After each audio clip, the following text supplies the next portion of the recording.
I first saw her on the day of the entrance ceremony. I remember the area in front of the school gate being incredibly crowded when I enrolled in this private Kaise academy. You might think it's the entrance ceremony, and it'll be packed with new students, right? But that's not the case. The crowd was filled with current students already wearing their uniforms. Ultimately, they were the upperclassmen who were waiting for us at the entrance to recruit us for their clubs. I thought the club recruitment was in full swing and the upperclassmen were surrounding the new students. But I had no intention of joining a club, and to be honest, I don't like that kind of atmosphere, so I decided to avoid the crowd and pass through a side path that had formed between people. But I clearly remember the view I saw through the crowd at that time. Her skin is as white as snow. Her posture is dignified, like a single flower blooming in a snow-covered landscape. Her features are perfectly formed and beautiful, and she has an overwhelming, model-like figure that is unusual for a high school student. Her silver hair and dazzling light blue eyes draw anyone who gazes upon her into a whirlwind of love. Her captivating presence was alluring, making her appear almost like a spirit. Well, he's someone I have nothing to do with. No matter how eye-catching her looks may be, it's none of my business. I'm extremely socially awkward and an introvert. My long bangs have grown so long they reach my nose, and I can't say anything funny like my current classmates. As a first-year high school student, I spent a meaningless year as a fringe outcast, watching the popular kids from afar. Then, in my second year, I started interacting with the popular kids a bit, and I became a hollow person who mistakenly thought I had joined their group. Hey, Kyūto, I haven't seen Natsuki around lately. Good morning, Kohaku, I think you have a cold. That's right. I'm just so worried. There are a certain number of eccentric people who will approach even such a pathetic individual. This man was one of them. The reason why Kyūto has been able to establish a much closer relationship with everyone since moving up to his second year is largely due to Kohaku, who approached him soon after the school year changed because their seats were next to each other. Kohaku, the bald member of the baseball team, initially seemed quite intimidating to Sora, but after talking to him, she found him to be an incredibly goofy and unbelievably cheerful person, and she has come to trust him considerably in this short time, even though the second year has just begun. I haven't seen it for about 3 days now. I'm just not feeling well anymore. When I catch a cold, it lasts that long for me too. You just have to be patient. Even so, it really does get me down when the person I like doesn't show up. Kohaku currently has feelings for the most beautiful girl in the school, who is now in the same class as him. Apparently, he's been actively trying to approach her by sending messages and talking to her directly, but recently, he hasn't seen much progress, which has started to make him feel a little down. The beginning of Kohaku and Sora's relationship started with a conversation like, "We're lucky to be in the same class as Natsuki," to which Sora, who had absolutely no interest in romance, simply nodded in agreement. After that, perhaps because he saw Kohaku as a suitable confidant, Sora began to frequently ask him for relationship advice, despite Sora having no experience with romance. "Tenma, what do you think? Is it okay if I send you a message when I have a cold?" "Yeah, that's fine, isn't it? I don't think anyone would feel bad if someone worried about them when they have a cold. In fact, that's when you should be more proactive." "You're right. I'll do my best. I hope Natsuki's cold is okay." "That's right. As Kohaku said, our school's prettiest girl has been absent from school for the past 3 days because she has a cold. As a result, Kohaku hasn't been in good spirits lately and has been making a rather dull, lifeless face. It seemed Kohaku had been thinking for a long time about whether it was okay to send a message expressing her concern, so she asked a friend who happened to be nearby for their opinion. Tenma is a tall, handsome guy, and aside from being a bit of an idiot and occasionally engaging in bizarre behavior, he's one of Sora's friends who would probably be just as popular with girls as Natsuki. Perhaps encouraged by his advice, she decided to send him a message after school today and quickly returned to her seat to prepare for the first class. Being in love is tough for a man. Yeah, I guess so. The chances of it bearing fruit might be low, but let's hope it succeeds. As they gazed at Kohaku's back, which had been deflated just moments before but now seemed relaxed and at ease, Tenma and Kyūto exchanged smiles. Ding dong, ding dong. Ah. Another day is over. When homeroom ended, each student picked up their bag and left the classroom. Kyūto wasn't in any club, so unlike the other students, there was no need to rush. He stretched out and leaned back in his chair. "Well, I guess we can just take it easy." Kyūto, do you have any plans today? As I reluctantly got up and started to leisurely head towards my destination, Tenma, who was nearby, appeared in the capital. He reacted after hearing my monologue. Kyūto usually goes straight home, but today he seemed genuinely puzzled that I had such a packed schedule. Yeah, well, even though I say I have plans, all I'm going to do is go around to convenience stores to try my luck at the lottery for my favorite VTuber. Oh, really? I thought you'd gotten a girlfriend or something. That would never happen to me. No one would come see me with hair like that. Tenma's joke was funny, and Kyūto mocked his own appearance, roughly running his hand through his unnecessarily long bangs. I don't think your appearance is anything to belittle, but I do think you should cut those long bangs. I'll consider it, but it'll be a hassle if it sells out. You're only quick to act when it matters like this, aren't you? Sorry for being so slow normally. That's right. What Kyūto's plans are that the first ever Ikeban Kyuji lottery, featuring his favorite VTuber, is going on sale at convenience stores. It starts today at convenience stores all over the country, so he's going to go hopping between convenience stores around his school that he's researched beforehand. After finishing a light chat with Tenma, I quickened my pace a little as I descended the stairs. The light tapping sound echoed on the landing before fading into the footsteps of the other students. Please let this be the first place we go. I really don't want to go bar hopping. 3 hours later. Hiya, please just stay here. Kyūto was breathing heavily. A little sweat was beading on his forehead, and he had rolled up the sleeves of his shirt. Astonishingly, 3 of the 6 convenience stores I had marked were sold out, and 2 didn't carry the item at all. The only one left was a small convenience store located in a residential area a little distance from the school, surrounded by towering buildings. I took a deep breath and finally entered the store. The extremely cold air, typical of convenience stores, quickly cooled my overheated body. Please, let it be there. Immediately upon entering the store, I nervously glanced around. This was my last chance. If it's not here then, seriously, it wasn't there. The sold-out sign plastered on the shelf was impossible to ignore.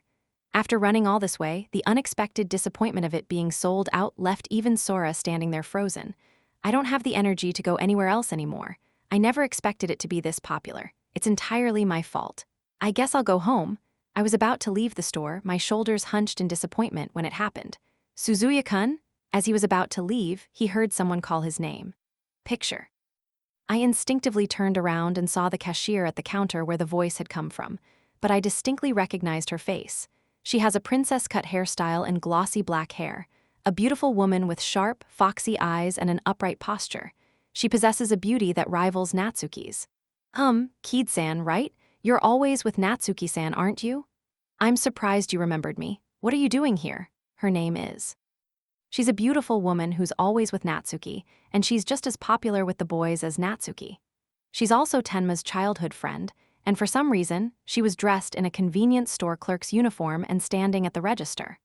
Unexpectedly approached, I acted suspiciously, but honestly answered her questions, despite her unusual appearance. Today is the first day of sales for the Ikeban Kyuji lottery featuring my favorite character. I've just been to 6 different stores. This is what we delivered today. Indeed, a lot of customers bought it in the short time after school ended. I never imagined it would sell this quickly. By the way, Mr. Mizutani, you used to work here part-time? That's right. I don't have anything to do after school, and it's easier for me to do what I want to do here. What I want to do? Wow, it's amazing that you're already working. That's not true. I'm just standing at the register. No, customer service is incredibly tough. Even talking to my classmates is a struggle for me, so dealing with people who are mostly older than me, I could never do it. As someone who is already socially awkward, Kyūto thought that if she were in Kid's position, she wouldn't be able to provide proper customer service, so she sincerely praised Kid. HMPH, you won't get anything by praising me. I didn't compliment you because I wanted something, so it's fine. Well, I feel bad standing around chatting, so I'll head home now.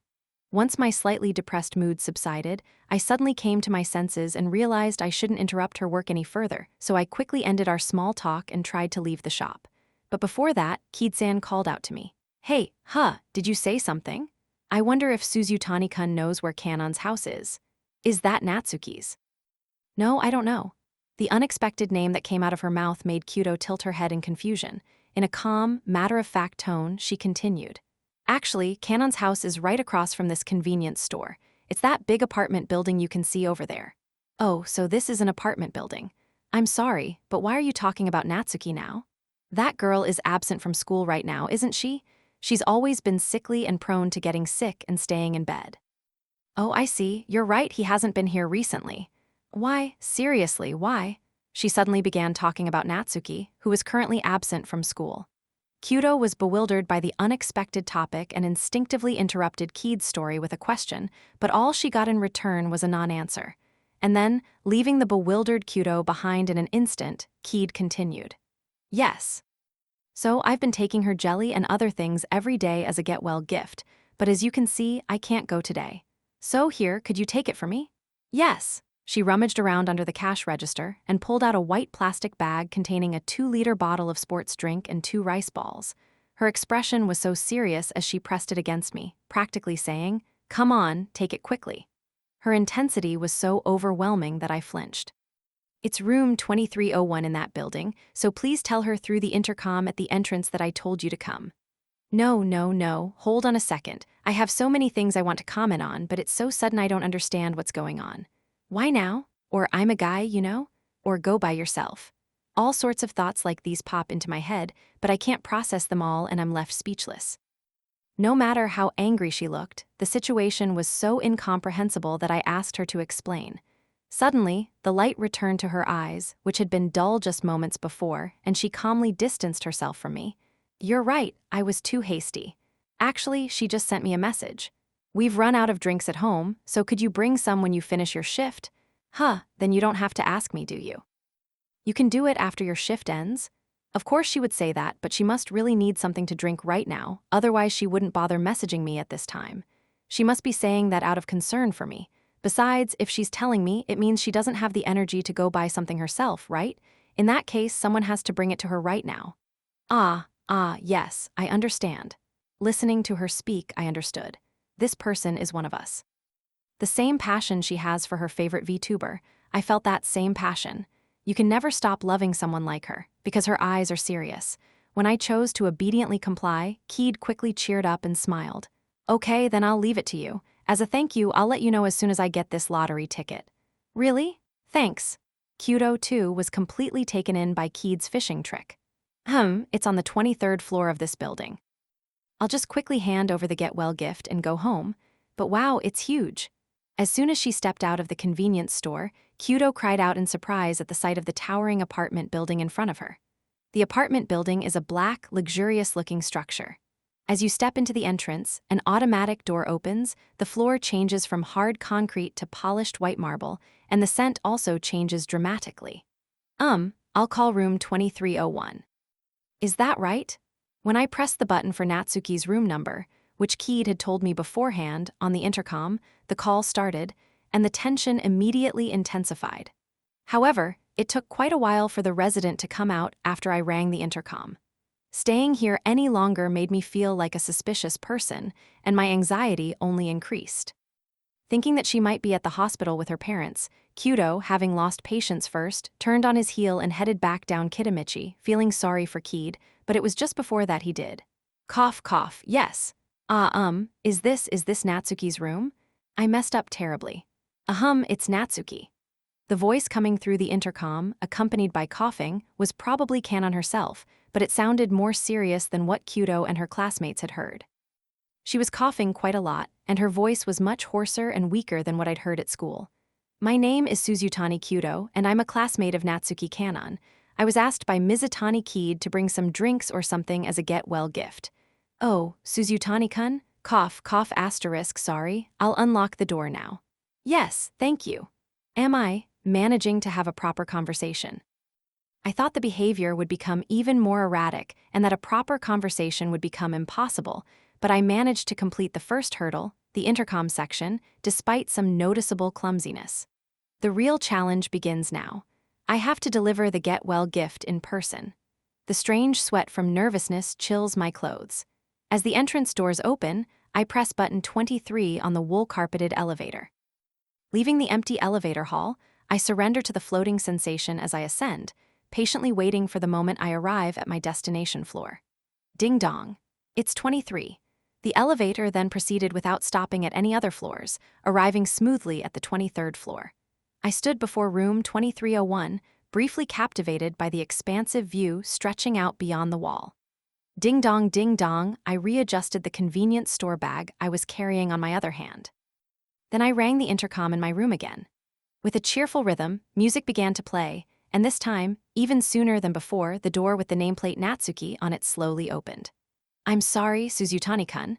I have a really bad cold right now. Cough, cough, The most beautiful girl in the school appeared through the slightly ajar door, wearing a light blue pajama set with a white water pattern, a casual look that was a stark contrast to her neat and tidy school uniform attire. "Oh, are you okay? I just brought you a snack, so I'll be right there." Even on her day off, her beautifully styled silver hair, her jewel-like light blue eyes that still shone with a hint of life lost, and the way she leaned slightly against the door, looking up at me with those eyes, made me even more nervous than before, leaving me completely speechless. It was just as I was trying to squeeze out the next word. Ah, that was close. Her body suddenly swayed away from the door that had been supporting her weight, and she fell weakly forward. I instinctively tried to catch her with all my might, and while gently supporting her shoulder to avoid touching her in any inappropriate place, I was about to ask about her condition when Natsuki's apology came flying at me first. "I'm sorry. I've always been really sickly. Cough asterisk, I'll only accept what you bring me so I don't catch it. Cough asterisk. No, you're not really okay with those unsteady steps, are you? Look, you can't even walk properly." Natsuki, concerned about not giving Kyūto her cold, slowly moved away from him, but after walking a few steps, her steps became unsteady and she leaned against the wall, almost crashing into it. Under these circumstances, explaining or handing out documents is out of the question. Such a risky situation should absolutely be avoided, as we don't know what the consequences will be. "But I'm sorry, Natsuki. At least let me walk you to your bed." Cough, cough, ah. I carefully slipped my arms under her unsteady legs, then put my arms around her back to support her and lift her up in a hug, making sure not to cause her any pain. If I, someone who isn't even a friend, let alone someone I've never even spoken to, were to do something like this, my school life would practically be over. He might be called a sexual harasser or a pervert among the girls. He might even get punched and chased out at this very moment. At this point, gifts of condolence are completely irrelevant. Right now, I was driven by a sense of duty that made me feel disgusted with myself, that I had to escort her to her bed, even though she was in such a terrible condition and had come all the way to the front door for me, someone who wasn't even a friend. Though it was impolite, I awkwardly picked up the school's most beautiful girl in a princess carry, and since she might be experiencing headaches, I used my skinny muscles to minimize the shaking as much as possible. "Suzuya-kun? Cough, cough, no. You'll catch my cold. It's okay. Even if you catch it, you won't die. More importantly, can you tell me where your bedroom is? It would be really wrong for me to go into your room after doing something like this, so I'll drop you off in front of your door." Even in this feverish, dizzy state, she, in my arms, is only worried about infecting Kyūto and tries to resist by twisting her body and her heart. But given the circumstances, there's no way the person who called her over could just say goodbye at the door. I don't care what happens to my reputation after this. My only focus is getting her to her room. The door behind that dining chair. That's my room. Cough. Okay, thanks for letting me know." Seeing Sora's attitude, Natsuki finally gave in and became docile, showing him to her room. My muscles, which weren't particularly well trained, were screaming in pain, but I somehow managed to get her to the room she wanted, and once again I slowly lowered her down so as not to cause any shock. "Yes, be careful where you step. Cough, thank you, I'll repay you for this. Cough, cough. Come on. Don't worry about thanking me, just rest for now." I obviously couldn't just barge into the room of a high school sophomore classmate, so, though worried, I let her move freely in front of the door and glanced back towards the entrance where I'd come from, trying not to look into her private space. Eventually, Natsuki closed the door to her room, looking somewhat apologetic to Sora, and headed straight for her bed with an uneasy gait. "I don't feel very well today, so I'll leave a note with important things to say. I want you to." Did you say something?" As I watched the closed front door, I prepared to leave quickly before she got into bed, and it could lead to any misunderstandings. In the urgency of the situation, I instinctively threw the convenience store shopping bag down, but then I picked it up and placed it on the table as well. I heard a sound from inside the room like someone pulling a blanket over themselves, and just as I was about to leave, thinking everything was all right, I heard a faint voice coming from the other side of the door. Well, I live alone, but right now I'm finding it difficult to cook for myself. Is there anything you'd like to eat? Just tell me and I'll go buy it for you. I think there are also some energy drinks and jelly as get-well gifts, but it looks like that's not what you want. You can request anything you like. Looking back now, even though I was feeling lonely because I had a cold, letting a classmate I'd never spoken to before, and especially someone of the opposite sex, into my house and asking for such a favor was quite a high hurdle to overcome. I don't recall ever doing anything to make her open up to me to this extent, but seeing her coughing like a weak little animal right in front of me made me feel so uneasy that I blurted it out naturally.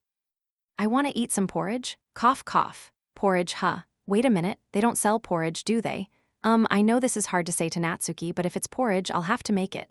So, oh, you can use the kitchen however you like. And I live alone, so you can use the refrigerator too. Sorry. This is where my poor communication skills really showed. I couldn't even manage to say, I need to use the kitchen, is that okay? Perhaps Tenma wouldn't have bothered to show such pain and concern to her when she was so weak. I hate how pathetic I am, stammering and just waiting for her to speak. Thank you. I'll go make some porridge for you, so you can get some rest, Natsuki.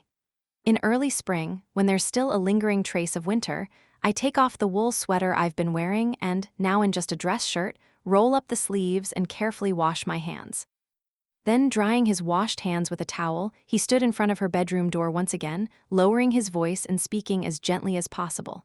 Natsuki-san, do you have any requests for what kind of porridge you'd like? If I made a request like that, cough asterisk it would be bad for Kyūto-kun.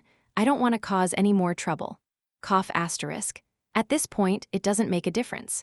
Besides, I don't think it's a bother, so it's fine. I've always liked taking care of others. Oh, really? Hee, that's good to know. Cough, cough, well then, I'll have egg porridge. Okay, I'll talk to you again when I'm ready, so go to sleep until then. When Natsuki asked if I was sorry, I pressed her again, slightly overlapping her words, not wanting to make her feel any more troubled. Finally, she seemed to give in and obediently requested the type of porridge. Natsuki, who was in such a good mood that it was noticeable even through the door, began to smile several times during our conversation, making it easier to talk to her in the capital city.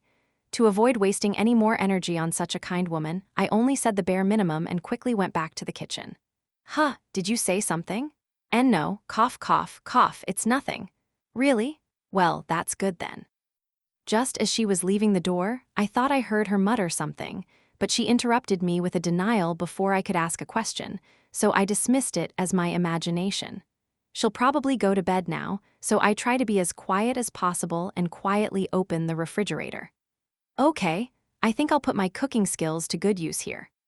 Without speaking to anyone in particular, he muttered to himself, then with considerable skill, he took out pots and cooking utensils and immediately began making porridge. Tilde, tilde, tilde, tilde, Japanese symbol tilde, that was cool. Did you say something? And no, cough, cough, cough, it's nothing. Really? Well, that's good then. I was surprised myself at how naturally the words came out. I never imagined he'd heard it, so I quickly coughed to cover it up, and he, Suzuya Kyūto, didn't say anything more and quietly walked away from the door. It all happened just a moment ago, and I keep having flashbacks in my mind. I've always had asthma, and I'm prone to getting sick easily. This time, too, my fever wouldn't go down, and I was so delirious with it that I even started feeling dizzy.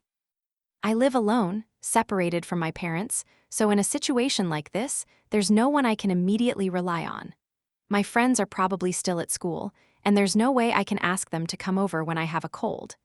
I was delirious with fever, and the nightmares that accompanied it only intensified my anxiety. I was curled up in my futon, enduring the chills of a cold that showed no signs of getting better. Just as if he had read my mind, the doorbell rang and my classmate, Suzutani Kyūto, came into my room. He had come to deliver the get-well gift that my best friend, Keed, had asked me to bring, and I knew he was trying to keep it as brief as possible because he was worried about me having a cold. However, I reached my limit first, and the dizziness caused me to lose my balance and fall. I never imagined that he would catch me twice, once at the front door and again in the hallway, and I desperately tried to move my body out of guilt, but it wouldn't listen to me. Even after that, I tried to resist as hard as I could to avoid giving him my cold, but he always gently soothed me, and I honestly had no choice but to accept his kindness. It felt so good in his arms that my strength to resist was naturally taken away. I remembered a similar incident from when I was little. I pushed myself too hard and collapsed at home, and my dad had to carry me back. Suzutani-kun gives me a similar feeling of being embraced and safe, and I just want to jump into his arms. Yes, be careful where you step. Cough, thank you, I'll repay you for this. Cough, cough. Come on, don't worry about thanking me, just rest for now. He dropped me off in front of my room, and during that time, I tried to resist his sense of security several times, but he gently pushed me away, and in the end, I ended up letting him have his way with me this far. I was told to rest in my room, and as I quietly closed the door, I caught a glimpse of Suzutani-kun through the gap, clearly directing his gaze towards the entrance to avoid looking into my room. Expressing my heartfelt gratitude for his gentlemanly treatment, I finally made it to the bed with unsteady steps. I learned the hard way that overexertion is dangerous and overconfidence is the enemy. Even when you think you're fine, pushing yourself too hard can cause so much trouble for others. Don't push yourself too hard today, okay? Just take it easy and rest. When he calls out to me from behind the door, his footsteps fade away for a moment and then return towards the dining room. I wonder if he's really going to leave now. That gentle expression and voice won't leave my mind. I want you to. Huh, did you say something? Well, I live alone, but right now I'm finding it difficult to cook for myself. Is there anything you'd like to eat? Just tell me and I'll go buy it for you. I think there are also some energy drinks and jelly as get-well gifts, but it looks like that's not what you want. You can request anything you like. Why did I say those words? Because I have a cold, because I'm delirious with fever. I made up that excuse to rely on Suzutani-kun. I guess my heart was melted by the kind attitude of a classmate who came to see me when I was feeling anxious. I'm surprised myself that I've opened up this much to a member of the opposite sex I've never spoken to in class. I want to eat some porridge? Cough, cough. Porridge, huh? Wait a minute, they don't sell porridge, do they? I know this is hard to say to Natsuki, but if it's porridge, I'll have to make it. So, oh, you can use the kitchen however you like. And I live alone so you can use the refrigerator too. Sorry. If someone were to say sweet words like, you can request anything, I'm sure I'd be swayed. The warmth of human touch, given to me after enduring such loneliness alone for so long, feels so comforting, and his kindness is like sweet nectar drawing me in. I don't want to cause any more trouble, yet I find myself wanting to rely on others more, a contradiction. When I suddenly become rational, I realize I'll regret a series of things, but I can't resist the feeling of loneliness. Soon, I can hear sounds other than my own in this house. I wrap myself in a blanket, listen intently to the sounds, and gently close my eyes. I know that this intense loneliness and the anxiety that makes me feel like I'm about to cry are just negative thoughts amplified by this cold, yet why do I still feel this way? His words, his kindness, everything about him melted my heart. To think I'd let a mere classmate, a member of the opposite sex, into my home and let him fall in love with me. I know, but for now, I'll just try to believe in his kindness, along with this feeling of loneliness. Tap, tap, tap. I wonder how long I slept. My headache had subsided a little, and the dizziness I felt due to the fever had also eased, allowing me to walk properly. The pleasant sound of a knife hitting the cutting board can be heard rhythmically through the door. Suzutani-kun is probably still in this house. I took the non-woven mask I had left on the desk in my room out of its packaging and put it on. Still feeling a little anxious, I got out of bed, and with more steady steps than before, I reached for the door and slowly opened it. Natsuki, are you sure you can move now? Yeah, cough asterisk, I'm sorry. I asked you to do a lot of unreasonable things. Well, I'm confused about a lot of things, but I understand wanting to rely on someone when you have a cold. For now, you don't need to worry about anything. Suzutani-kun was standing in the kitchen, wearing a dress shirt with the sleeves rolled up, chopping green onions on the cutting board and putting them into a deep bowl. It was strange to me that someone was in the kitchen in this house, where I was usually the only one whose face I could see. Thank you, Suzutani-kun. This is the egg porridge you requested. I hope you like it. Wow, cough, that looks so delicious. When I rolled down my sleeves, Suzutani-kun placed a bowl garnished with green onions on the table and averted his gaze shyly through the gaps in his long hair. Suzutani-kun, who had indulged my whim, had made me a delicious dish that looked and smelled amazing, garnished with seaweed and chopped green onions. Once the symptoms subside considerably, a tremendous appetite for the porridge in front of me arises. Suzuya-kun, I'll gratefully accept it. Here you go. Enjoy your meal. After thanking Suzutani-kun, he sat down in a dining chair and picked up the spoon that had been placed beside him. For a moment, he looked at my face with kind eyes, then immediately turned around and began washing the pots and knives. Ha ha. Delicious. The moment I took a bite, the soft taste of the egg and the flavor of the chopped green onions blended perfectly, stimulating my appetite even though my digestive system was weakened by a cold, and it went down smoothly. Even if I made it with a simple recipe, it wouldn't taste this good. Living alone, it's been a long time since I've truly appreciated the warmth of another person's touch. Up until now, I've managed to cope on my own when I had a cold, but this time the symptoms were so severe that I didn't even have the luxury of doing that. It's really delicious. It's been a while since I've eaten someone else's cooking. Are you really okay with porridge being the first home-cooked meal you've had in a while? Yeah. You know how they say you have to take care of your own health? Besides, I was in the mood for some porridge right now. Seriously, you shouldn't push yourself too hard, Natsuki. If you were feeling so unwell that you couldn't even move your body properly, you should have told me when I rang the doorbell, and I would have gone home without a second thought. Of course, I wouldn't turn away a classmate who brought me a get-well gift. Besides, as I said earlier, I was feeling incredibly lonely because of that unique sense of isolation that often comes with having a cold. To be honest, I was really relieved when Suzutani-kun came. I think it's a bit awkward when a guy you've never even spoken to shows up and makes you feel at ease. It worked out well for me because I'm this type of guy, but there are far creepier guys out there, so unless it's a trusted friend, I think you should refrain from letting a guy you've never even spoken to into your house like this. This was meant as a warning from Kyūto. While the incident where she collapsed at the front door could be considered unavoidable, the problem was that she was still keeping that classmate in her house. Her kindness, which showed no intention of refusing her at all, made her worried. It's fortunate that I'm a wimp and have absolutely no such feelings, but if I had asked a pervert like that to make me some porridge and kept him at my house, he might have misunderstood and thought I was interested in him, which could have caused a lot of trouble. However, Natsuki brushed aside even Kyūto's warnings and criticisms, and the words she uttered were so unexpected and shocking that they were almost too much. So Suzuya-kun is fine then, right? We've already talked, and I trust him, right? Huh? That's not what I meant.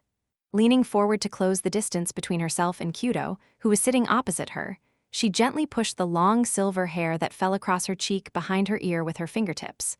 Whether intentional or not, her appearance was so alluring and beautiful that even her cute polka-dot pajamas couldn't diminish it, making it difficult to know where to look. I understand perfectly well.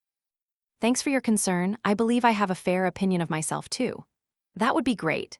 Anyway, you're probably not fully recovered yet, and since it's in your stomach, go back to bed and rest. If you suddenly collapse again, I'll definitely call an ambulance this time, okay? To mask his impure thoughts, he waited until she had finished her porridge before urging her to return to her room. He picked up her dishes and placed them in the sink next to the kitchen. I know you won't listen even if I tell you it's okay. I've figured that out in this short time. You're just like a mother. If Natsuki-san will quietly go back to bed, I don't mind if it's your mother, okay? I don't mind. Natsuki watched Sora's retreating figure with a satisfied smile, resting her chin on her hand at the desk, and said this jokingly. On the other hand, Sora didn't want to see her looking any more unwell, so she wanted her to take her medicine and get plenty of rest while her symptoms were still mild. She smiled, taking her joke lightly.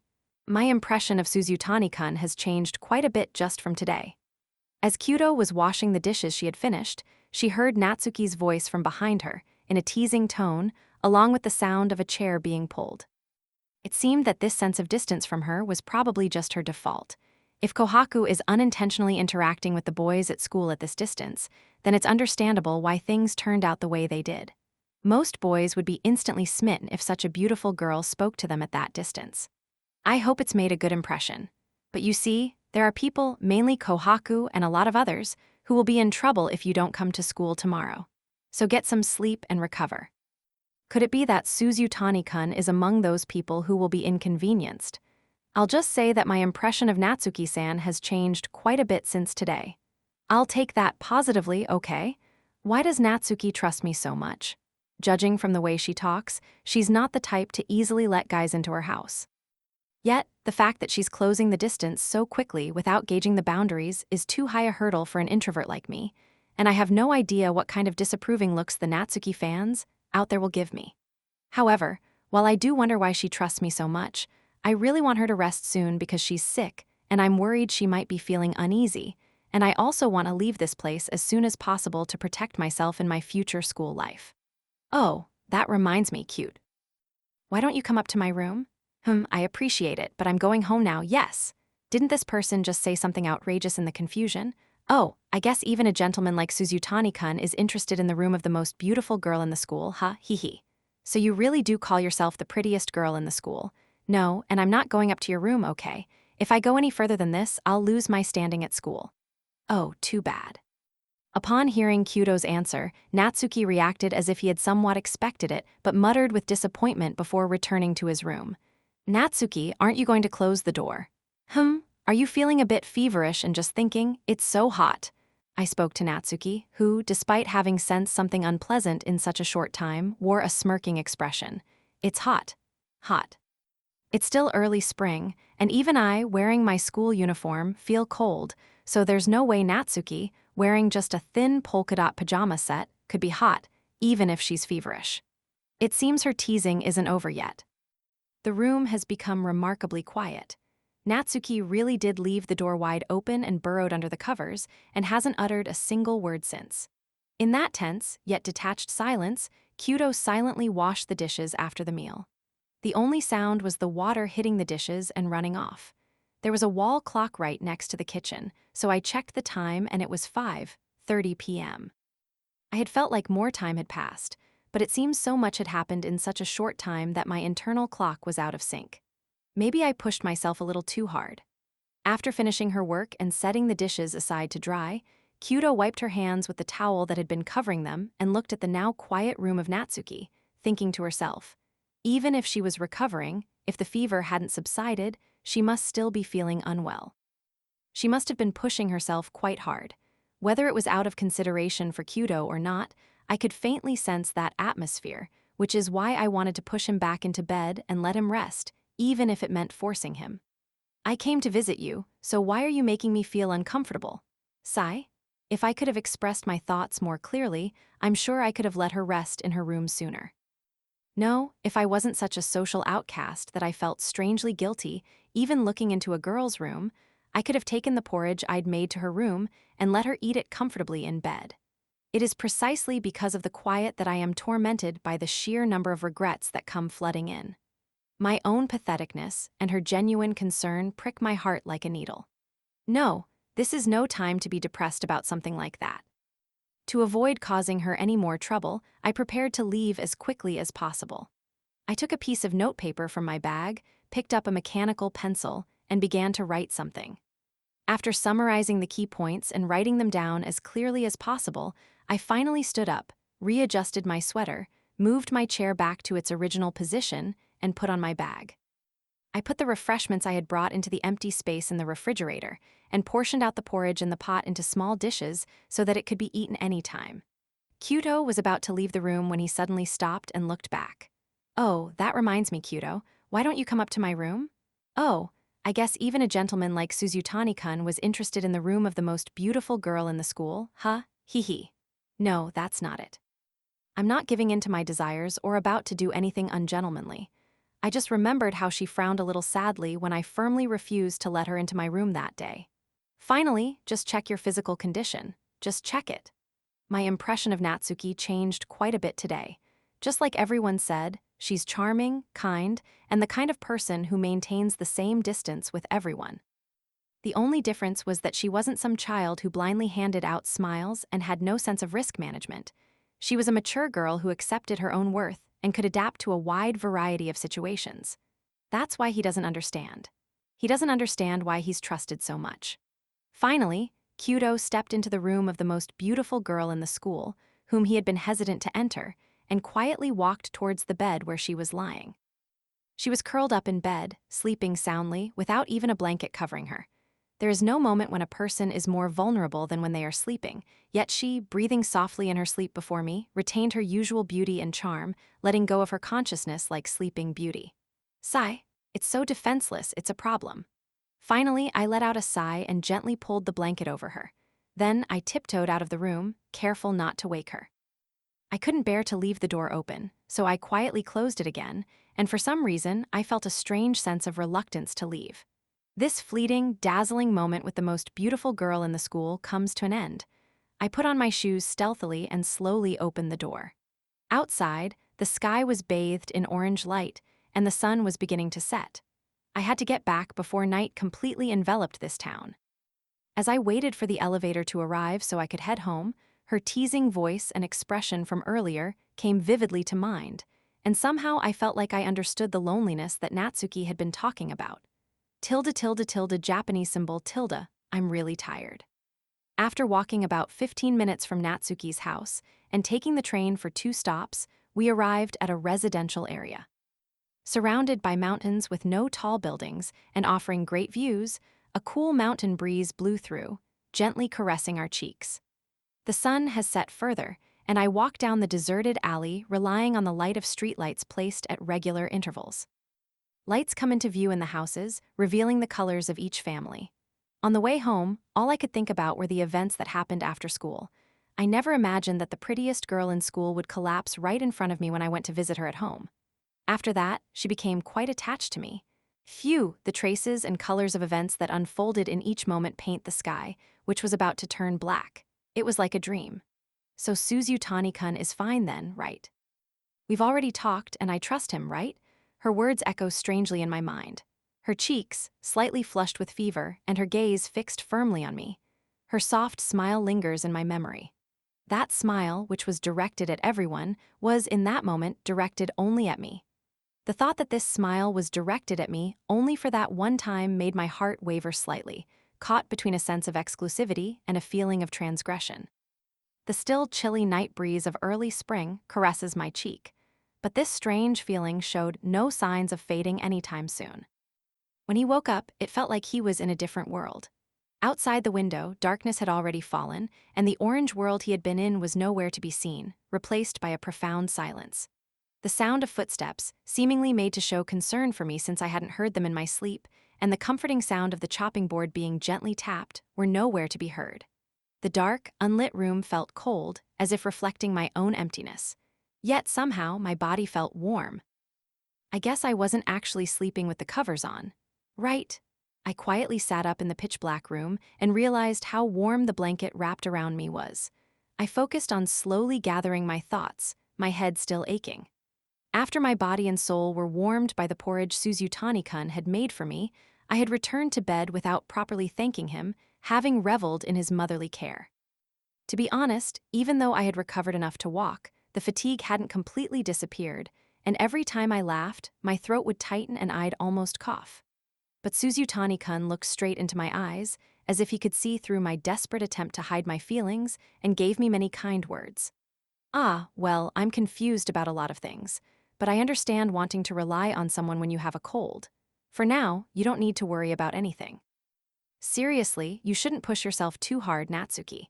If you were feeling so unwell that you couldn't even move your body properly, you should have told me when you rang the doorbell, and I would have gone home right away. You're probably not fully recovered yet, and if it's in your stomach, go back to bed and rest.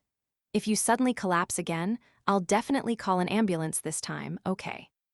All of her concern for me, combined with her kind and polite way of speaking, was full of warmth, though it felt a little awkward at times. So, maybe that wasn't a dream after all. The boundary between light sleep and awakening. As I surrendered myself to that state, those stealthy footsteps approached closer than ever before and gently covered me with a blanket. Sigh, she's way too defenseless, it's a problem. The words spoken and his actions at that time, though all like a fading mist, remained firmly etched in my mind. Suzuya Kyūto-kun? To be honest, I didn't know much about him. He was just a classmate with slightly long hair who was good friends with Mayatani and Miyato. Occasionally, I'd wonder what kind of expression she had beneath that hair, but I wouldn't go and talk to her. That's about the extent of my awareness of her. Even today, to be honest, when I heard the name through the intercom, I had to pause for a moment and think, who is that? But I never imagined that just one day would make him such an unforgettable person. Natsuki never imagined that Suzuya, who hadn't made such a strong impression on her, would stir something so profound within her. Both of my parents worked, so I rarely got to play with them when I was little. I was often left in the care of a neighbor lady, and there were even days when I stayed overnight at her house while I was in elementary school. I knew that they didn't dislike me or anything like that, but it's only natural that frustration would build up as a flip side to their genuine love for me. I wanted them to play with me more, or to listen to me more. Those childish desires that sprouted in me as a child haven't changed even now that I'm in high school. I couldn't change them. I've always wanted someone to see me. Even in middle school, and even now, there are only a handful of people who see me for who I am. The opposite sex is out of the question, and calling me a beautiful girl or anything like that. I was constantly approached by people who only used empty words like beauty and brains to entice me. I was fed up with their transparent ulterior motives. But he was different, or maybe he wasn't. His reactions, his kindness, his way of speaking, everything about him clearly conveyed feelings of caring for me. Perhaps that's just my own delusion. I might be deluded by my cold, and my loneliness is causing me to have unrealistic expectations of him. But his kindness had deeply touched my heart. I gently lifted the warm blanket and walked into the living room, feeling a little lonely. The room was pitch black, with no trace of anyone who had been there just moments before. But if you quietly turn on the light and shine it in, you can see faint traces of someone's presence on the table and in the kitchen. Among them, my eyes were drawn to a memo on a blank sheet of paper on the desk, with words arranged on it. To Natsuki, I set aside some porridge for you, so eat it whenever you're feeling well. I've put the rice balls and energy drinks I brought in the refrigerator, so if you can't eat them, don't worry and prioritize your own health. I won't forgive you if you push yourself too hard next time. We're all waiting for you to get better, *v hee hee. Ahaha, what is this? The mood is completely different. Contrary to his calm and gentle demeanor, the description of his energetic, childlike side brought a faint smile to my face. The words that Kyūto had been desperately writing were actually words of encouragement, meant to cheer up Natsuki even after he was gone. It was because I said I was lonely. I know that sounds arrogant, but needless to say, this single note comforted my lonely heart just a little. Suzuya, Kyūto-kun, I've remembered this time, hee hee.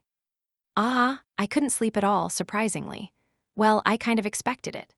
As the sun rose in the morning, light leaked in through the gap in the window, signaling the awakening of the world. Kyūto slowly rose to his feet to the familiar sound of his alarm, stopped the app on his smartphone, and looking at the light streaming in through the window, muttered to himself with an expression that seemed to say, just as I expected. Yesterday, I was so exhausted that after getting home, I took care of business and went straight to bed. But the events of that day, the words, the images kept popping into my head, preventing me from falling asleep. Her smiling face was projected onto the screen like a movie screen. Even though I went to bed early, I didn't get any decent sleep at all. This is why being an introverted guy like me isn't good. This makes me seem like a creepy stalker. Thinking about it again, the fact that I was so happy I couldn't sleep because I had gone to the school's prettiest girl's house and become a little closer to her is a reason that makes me feel disgusted with myself. This makes me just like the guys who hang around Natsuki-san. No. There's no point in dwelling on it forever, so I'll just move on quickly. I shook my head, forcing myself to face reality, refusing to let her control my memories any longer. She was a person from a different world than mine, someone I should never have had any connection with in the first place. I'll just consider what happened yesterday as a hallucination I saw. Starting today, it's back to the usual routine. Just an ordinary, quiet day in the life of an introverted person. Japanese symbol tilde. After getting completely out of bed, Sora quickly changed into her uniform and, rubbing her still half-closed eyes, proceeded forward, relying on the faint glimpse of the scenery. The heavy, sluggish feeling in her body, typical of lack of sleep, made her want to return to bed and immerse herself in the world of dreams once more. Leaving my room, I took the right fork in the corridor and found a room with the lights already on. I pulled the doorknob and slowly stepped into the brightly lit room, where I found a girl about the same age as Kyūto in the kitchen. She had her natural brown hair tied up in a high ponytail, applied light makeup so that school teachers wouldn't notice, and folded up her school uniform skirt. Good morning. Good morning, big brother. What's wrong? You sound like a zombie bathed in light. Sister, I might practically be a zombie right now. You should keep your weird fantasies to light novels, you creepy otaku. Who are you calling a creepy otaku, you bastard? The brown-haired girl smiled slightly, took a bottle of green tea from the refrigerator, and gently placed it beside her. At first glance, her slanted eyes give her a rather intimidating appearance, but she is actually Kyūto's younger sister. Contrary to her Jaru-like looks, she is deeply immersed in Suzuya-kun, can I talk to you for a moment? Okay, do you prefer it when there aren't too many people around? Yes, we don't need to leave the classroom, but let's go somewhere that isn't too crowded. His sharp gaze is fixed directly on me. A thin tension, like static electricity, slowly takes hold of my body. She's one of the girls with a pretty high social standing in the class. She's one of the so-called top-tier girls. I don't know how long they've known each other, but she's also very close to Natsuki, and we often saw them together in class. A cool beauty. A cold, ruthless thorn princess. These nicknames behind her back seem to reflect her cool and detached personality, making them somewhat difficult to pronounce. However, the rare smiles she shows are said to be just as beautiful as those of Natsuki, who is considered the most beautiful girl in the academy. Or so it seems. Seeing that someone who had never interacted with him before suddenly spoke to him today, it seems that Kyūto's prediction was correct. What, were those two friends? No, at least I've never heard Kyūto mention Kyūto's name. If you, my childhood friend, don't know, what kind of relationship do you have? The two look at each other with question marks on their faces, but no matter how you look at it, you can't see any connection between them. On the other hand, why was I called here? Did Natsuki-san really contact me for something? As I desperately tried to think through the confusion in my head, the woman in front of me suddenly stopped walking. After a strange, tense exchange of awkward conversation, as if we were trying to figure each other out, I followed Mizutani-san, who was leading the way with Tenma watching over my back, and we arrived at Natsuki's empty seat. Her upright posture and dignified posture give off an air of confidence, a stark contrast to my own hunched back. An unpleasant silence fell. Tilde Japanese symbol tilde tilde tilde tilde Japanese symbol tilde. Okay, so let's get straight to the point. You went to Kanon's house yesterday, right? Of course I'll go. After all, Keed asked me to. My mind races in an instant. Don't say too much, don't panic, stay calm, I tell myself, carefully choosing my words. Besides, I'm not lying. In fact, I simply fulfilled my duties as the person on duty yesterday. I have absolutely nothing to be ashamed of regarding this question, so I will answer confidently and without hesitation. I don't want to create a situation where she has the upper hand if at all possible. So, what did you do when you went to Kanon's house yesterday? I can't say that. Any faint hope that it might be something entirely unrelated has already been shattered, leaving me standing on the brink of collapse. Her eyes definitely seem to see through something. Given her assertive demeanor, it's probably best to proceed on the assumption that she already knows I've entered her house. The thing I feared most during my time with her yesterday has come true. I feel increasingly cornered and anxious, but I maintain a facade of composure and suppress the emotions I want to express. However, despite Kyūto's desperate resistance, Ki did not lower her voice. You can't tell me. If you just went to my house, there's no reason why you can't tell me, right? Or did you do something more than that? Each word she spoke pierced Kyūto's heart like a cold, bladeless blade, and the tension chilled the air. No, I haven't done anything in particular, and speaking objectively, those two are good friends, so shouldn't you ask them instead of me? Even she might have one or two things that are difficult for her to say. That's why I'm asking you. But I'm not going to give in so easily either. In order to properly reciprocate the smile that person showed me, even if it was only for a moment, I will never say anything. I'm not lying, I'm just keeping it a secret. But amidst all that, I felt a tiny seed of anger begin to sprout within me. I felt a slight sense of unease about what Keed just said. She might not have meant it that way. Even if those words were just meant to keep me in check, I can't ignore that smile of hers, or the way she spoke, which seemed to negate the effort she put into trying to put on a brave face. No matter how close we are, it would be wrong to insult someone who trusted me so readily. I didn't do anything. That's all I can say. Besides, I didn't really want to say this, but you're the one who forced your story on me in the first place, right? Why are you so persistent in pressuring me? I understand that there are things that are difficult to tell Natsuki, but can't you understand that I have things like that too? Keed looked stunned by Sora's words, spoken with a raised voice and clear anger. It was extremely rare for the normally mild-mannered Sora to become so emotional at school. Although his facial expression remained unwavering, the emotions conveyed in each word were powerful and overwhelming. After a few seconds of silence, the look in Keed's eyes, which had remained etched with surprise, suddenly softened. The cold light from just moments ago had vanished without a trace, and in its place, when I cautiously turned my gaze, I saw her with a gentle smile. It seems I was overthinking things. What are you talking about? I'm sorry. I didn't mean to blame you that much. The moment I heard Keed's words, the tense atmosphere suddenly eased. I relaxed my shoulders and gently leaned my stiff body against the window. Confused by her sudden change, but finally able to take a deep breath, Sora surrendered to the relief. Ignoring Sora's confusion, Keed continued talking as usual. Her calm and composed manner of speaking is far removed from the cold and ruthless sleeping beauty I'd heard about. She comes across more like a gentle Snow White. I've heard about what happened yesterday from Natsuki. Don't worry, I don't have any strange misunderstandings or prejudices about you. So, you're saying I was being tested? That's what it comes down to. I was so surprised yesterday when Kanon suddenly messaged me saying, I had Suzutani-kun come over to my house today and he did all sorts of things for me. Keed sighed deeply, placing her hand over her cheek. It seemed that even though she was close to Natsuki, she was having trouble dealing with his personality, and her expression clearly showed the hardship she was experiencing. That's a bit of a misstatement, but if that's the case, then why was it like an interrogation?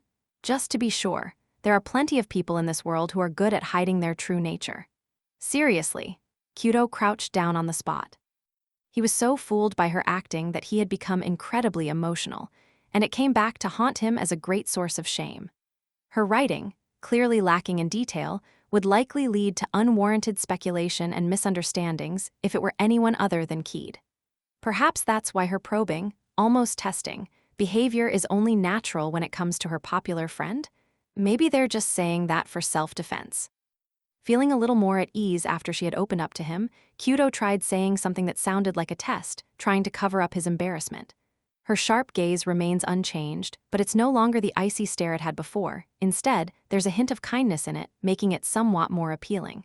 If that were the case, the suggestion just ask Kanon wouldn't come up as an answer to the question. Isn't that the whole story? Wow, that's a smart answer. Actually, my grades are pretty good. Keed casually answers his test question. Frustrated by the sharpness and speed of her response, Sora squints and makes a sarcastic remark, but is hit with a massive counterattack when Keed unexpectedly turns the tables. And it seems they have a good grasp of their own capabilities. Even Sora was at a loss for words in response to this, and the intense exchange of ideas between the two of them, a battle of wits, ended in a surprising victory for Keed. Once they had sorted out the main points and requirements to some extent, they steered the conversation back to the topic that had gone off on so many tangents.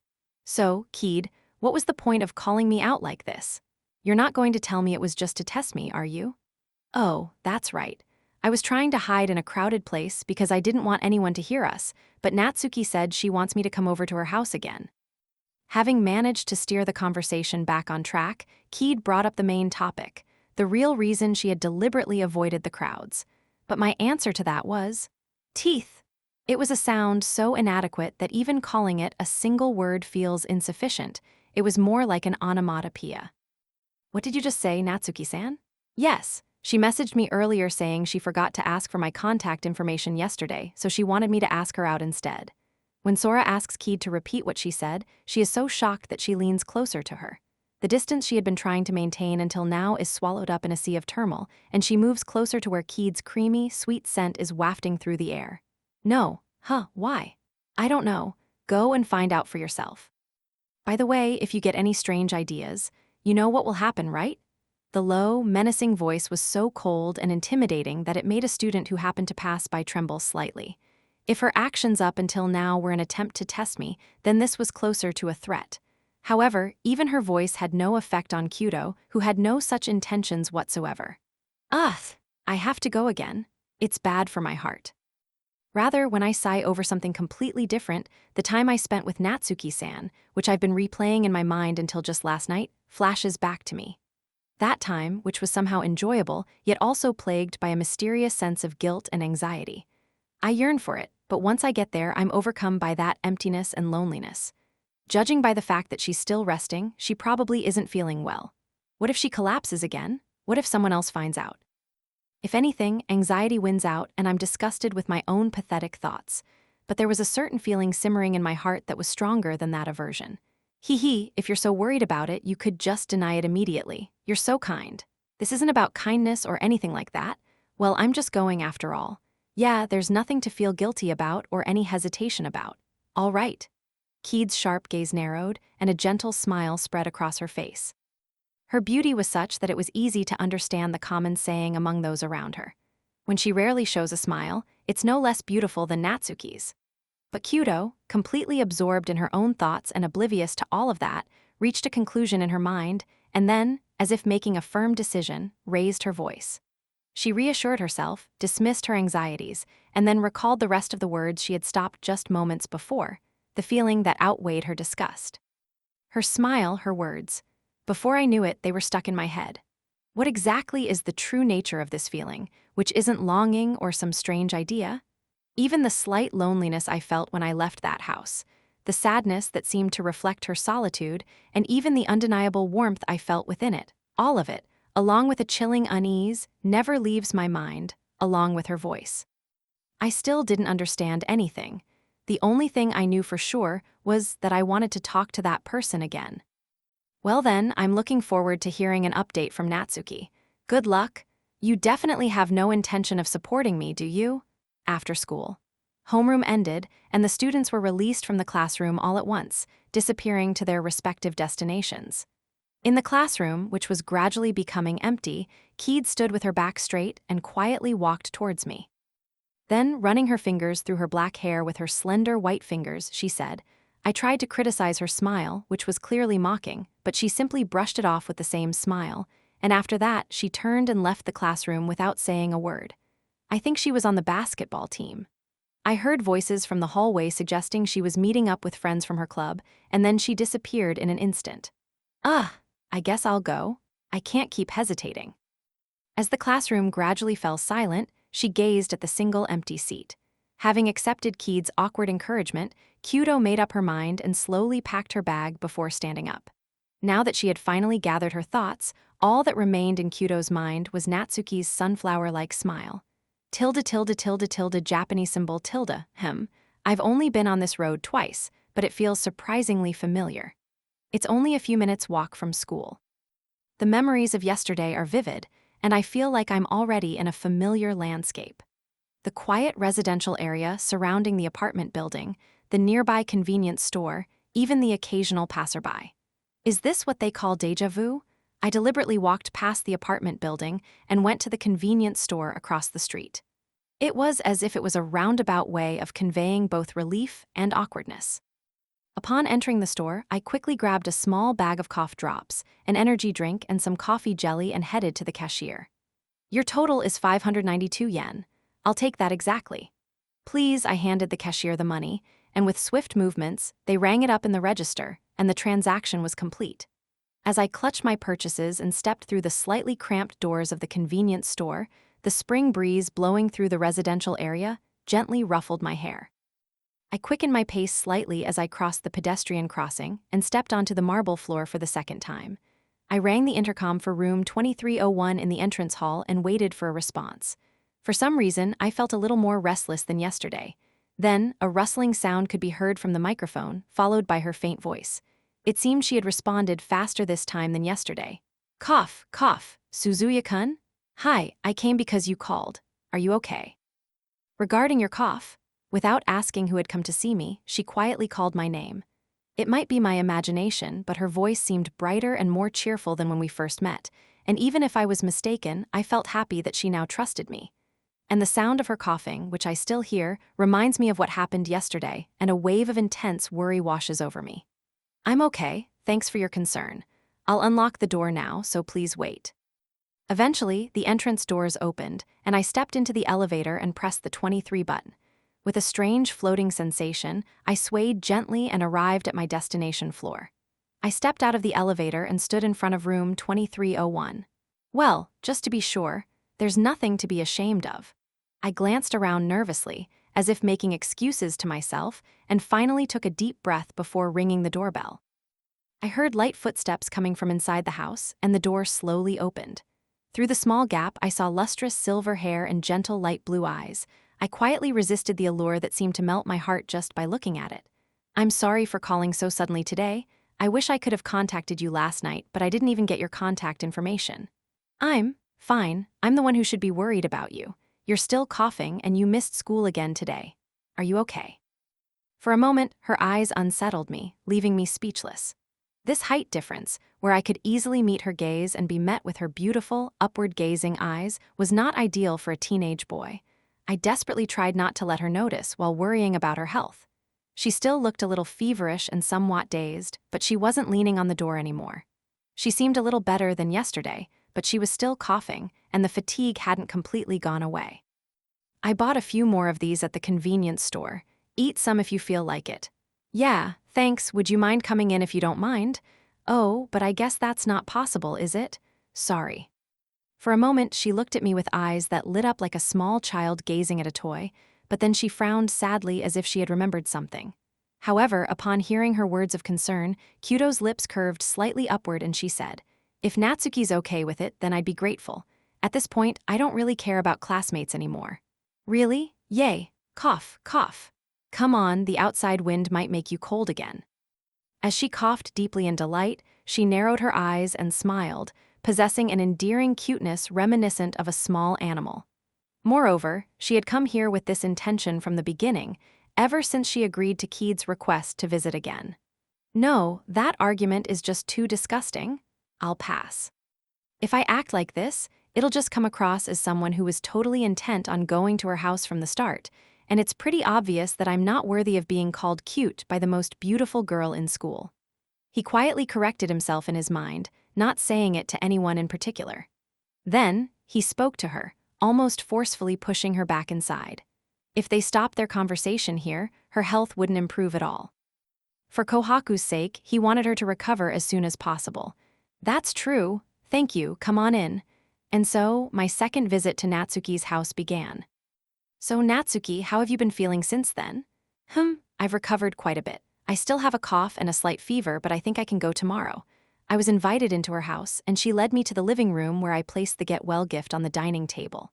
I sat down in a wooden dining chair, and after taking a breather, I paused for a moment before asking her how she was feeling. For a moment, Natsuki's eyes widened, and she froze, looking completely bewildered. Then, with that same expression, she glanced at Kyūto's face for a moment before quickly flashing her usual smile and exaggerating her body movements to show off her energy. "Or am I imagining things? Okay, that's good. Everyone else waiting for you." "Oh, really?" I was feeling uneasy, and wondering if I was mistaken, I gave her a simple nod in agreement. Then Natsuki, who had been putting the gifts into the refrigerator, stopped for a moment, turned around with a sly smile on her face. As Kyūto stood there, bewildered, wondering what was going on, she slowly crept closer and eventually sat down in the chair opposite him. Then, without changing her expression, she asked a question. "Does that mean you want to see me at school too?" Why?" Natsuki's sudden question was completely out of sync with what Kyūto had just said and his intentions, leaving him with only a few simple questions. Natsuki continued without changing his smile, like a kitten that had found its prey. "I mean, normally he could have just ended it with 'that's good,' but he went out of his way to say to me, 'Everyone's waiting.' It's almost as if he's using the phrase 'everyone's waiting' as a shield to convey his feelings of 'I can't wait to see you at school.' No, you're overthinking it. I was just stating the facts." However, in reality, there was absolutely no such meaning in what Kyūto had said. She had simply stated the current situation of one class as a fact, but I was surprised by her strangely sharp insight. I thought that intelligence naturally manifests itself in situations like this. "Oh, that's boring. Sorry I'm such a boring guy. I was just kidding. Thanks for worrying about me." Seeing her pout and puff out her cheeks in annoyance after hearing his indifferent reply, Kyūto smiled slightly and returned the pout in a voice that now seemed a little more confident. She laughed in return and, looking embarrassed, thanked him, gently stroking the long silver hair that fell across her shoulders. "What is it?" The conversation came to a close, and I let out a sigh of relief. The atmosphere was quiet and, strangely, not awkward at all. In just these 2 days, I've become much more comfortable being myself around her. Perhaps that's why she seems to be making eye contact with me a lot more than before. Being an introvert, I naturally look away, but once I start thinking about her, there's no end to it.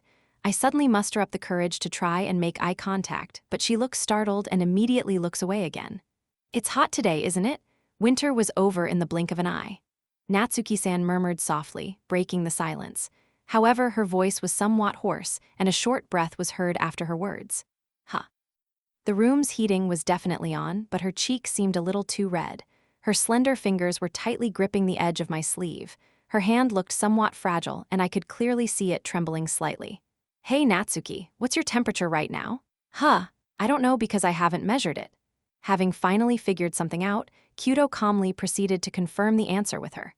Her plastered-on smile froze for a moment. I started by asking about their temperature, but they skillfully dodged the question. This was well within my expectations. Even if I asked them to take it, they probably wouldn't listen. Therefore, we'll switch to the simplest way of measuring. Excuse me for a moment. Huh, wait, Suzutani-kun? I touch her smooth, beautiful silver bangs and stroke them as gently as I can. A floral scent wafts through my nostrils, revealing her forehead that was hidden by her bangs, and I gently place my hand on it. Her warmth slowly spread to my palm, flowing through it like a pulsation. I also touched my forehead with my other hand to check the difference in body temperature between hers and mine. I've always wanted to try this, but I didn't really realize how passionate it was. Natsuki, you pushed yourself too hard again, didn't you?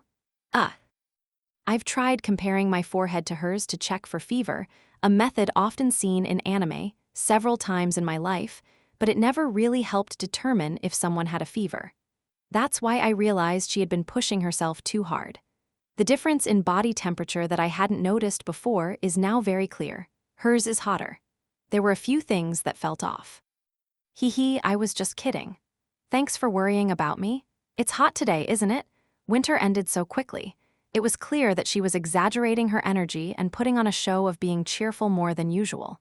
Her voice was high-pitched, and she was making big, exaggerated movements with her body, as if she was deliberately trying to make me think that. Her eyes were blank, not looking at me, but gazing into the distance. Her fingertips trembled slightly as she lightly pinched the sleeve of my shirt, saying it was hot. Each time she finished speaking, she cleared her throat and her shoulders rose and fell as she took a deep breath. You seem to have quite a high fever. Honestly, you should get back to bed immediately. Yes, I'm sorry. I had no intention of lecturing her or anything, but Natsuki, looking dejected and with her head bowed, quietly got up from her chair and trudged towards her room. Watching her sad retreating back, I picked up the bag I had placed on my desk and stood up. Okay, Natsuki, you really should just behave yourself. So, are you perhaps leaving, Suzuya-kun? Well, of course, I'd feel terrible if Natsuki's cold dragged on because of me. Seeing that Sora was clearly about to leave the room, Natsuki tried to stop her. If she pushed herself any further, her fever might linger, and she might have to miss school again. I don't mind catching her cold, but her health is my top priority. Even with her vacant eyes, it's clear she still has a fever. Well then, please really take care of yourself and get plenty of rest, huh? As Kyūto stomped away, making a lot of noise, he said one last word of concern to Natsuki before crouching down at the entrance and straightening his shoes. And along the way, I felt a weak but firm sensation of my clothes being pulled up from behind. Hey! What's wrong, Natsuki-san? When he turned around, Natsuki, who had been watching him from the end of the corridor just moments before, was now right behind him, reaching out to put her hand on his back. Oh, and nothing, it's nothing. I'm really sorry. As Kyūto calmly gave a questioning look, Natsuki, standing behind her, hastily let go of her hand and apologized. Her expression, hidden by her long silver hair, was somehow fleeting, and it felt as if it was a direct reflection of what was in her heart. Haha, is there something you want to say? Oh, come on, you're so mean, why do you have to make me say it? Having realized something, Sora gave Natsuki a triumphant look, as if she had solved a mystery. Natsuki blushed and looked away, looking embarrassed. However, Sora didn't understand what she wanted to say, so she waited quietly for her to speak. Eventually, as the heat in her cheeks began to subside, she let out a deep sigh and slowly turned her gaze back to him. Kyūto waited for her to speak without saying anything further. After a few seconds of silence, Natsuki, with a determined expression on her face, muttered softly, her cheeks still faintly rosy with the color of an apple. Well, I'm actually feeling lonely, so would you stay with me? Could it be that you called me here today for this reason? Yeah, There are a lot of things I'd like to talk about, so if you don't mind, why don't you come up again? Yeah, I suppose so. I'll let you go in for today, considering Natsuki's puppy dog-like expression. What? Who said I'm a small animal? Just as Kyūto had predicted, she had something she wanted to say, and it was, of course, a simple wish. I want you to stay here a little longer. Assuming that she was aware of his physical condition when she invited him, he readily agreed. Upon receiving a positive response, his anxiety seemed to vanish instantly, and his expression softened. As if to say, "Come on in," she pulled hard on the hem of his clothes again, and he simply smiled and let her do as she pleased. For some reason, it felt very comfortable. Well then, I'll stay in this house so that Natsuki won't be lonely, so go ahead and get some rest. As Sora was allowed to stay at the house longer, brought along by Natsuki, she wondered what she should do before telling her to rest. At first glance, there doesn't seem to be anything particularly wrong, but considering how well it managed to hide its symptoms just a moment ago, I'm not confident I'll be able to notice the abnormality this time. Yeah, thanks for putting up with my selfishness. I'll definitely repay you next time. No, it's fine. I'm just listening to what Natsuki wants. You don't need to feel any guilt or anything like that, okay? Natsuki, feeling both happy and somewhat apologetic, nodded softly and looked into Kyūto's eyes, expressing her gratitude and promising to repay the favor. However, Kyūto gently declined her offer, saying that he didn't expect anything in return for helping others. The person who suffers the most from a cold isn't the one taking care of them, but the person who has it. It's only natural for someone suffering from a cold to feel lonely and vulnerable. I'm just a classmate, but if it makes her feel better, then I'll gladly accept it without expecting anything in return. Kyūto-kun is so kind, isn't he? I've just discovered another good thing about him. This is nothing compared to how kind I am. You don't need to feel indebted to me, so please get some rest. I see, so you're the kind of person who would say that? Natsuki is struck by a seemingly casual remark from Kyūto. It's a stark contrast to several past events in her life, yet it gives her hope. She recognizes his kindness once again. I gently placed my hand on my chest, as if to bury his words, and glanced back at his face one last time. This time I closed the door firmly, feeling a definite sense of relief from his presence through the door, and retreated back into my room. I wondered why the room felt a little bigger when I entered it.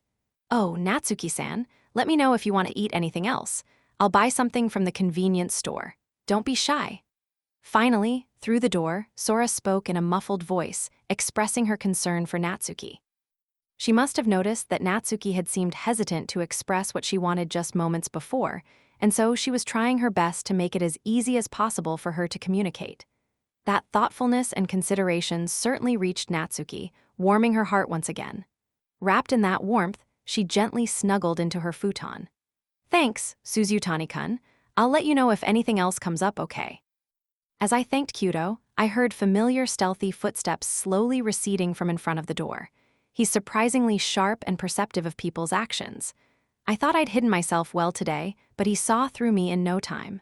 So, I pulled the blanket over my head so he definitely wouldn't hear me, and whispered in a low voice, making sure he wouldn't find out.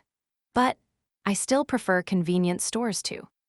The dish that came to her mind as she muttered to herself wasn't a classic like curry or hamburger steak, but rather a very simple yet delicious-looking bowl of porridge.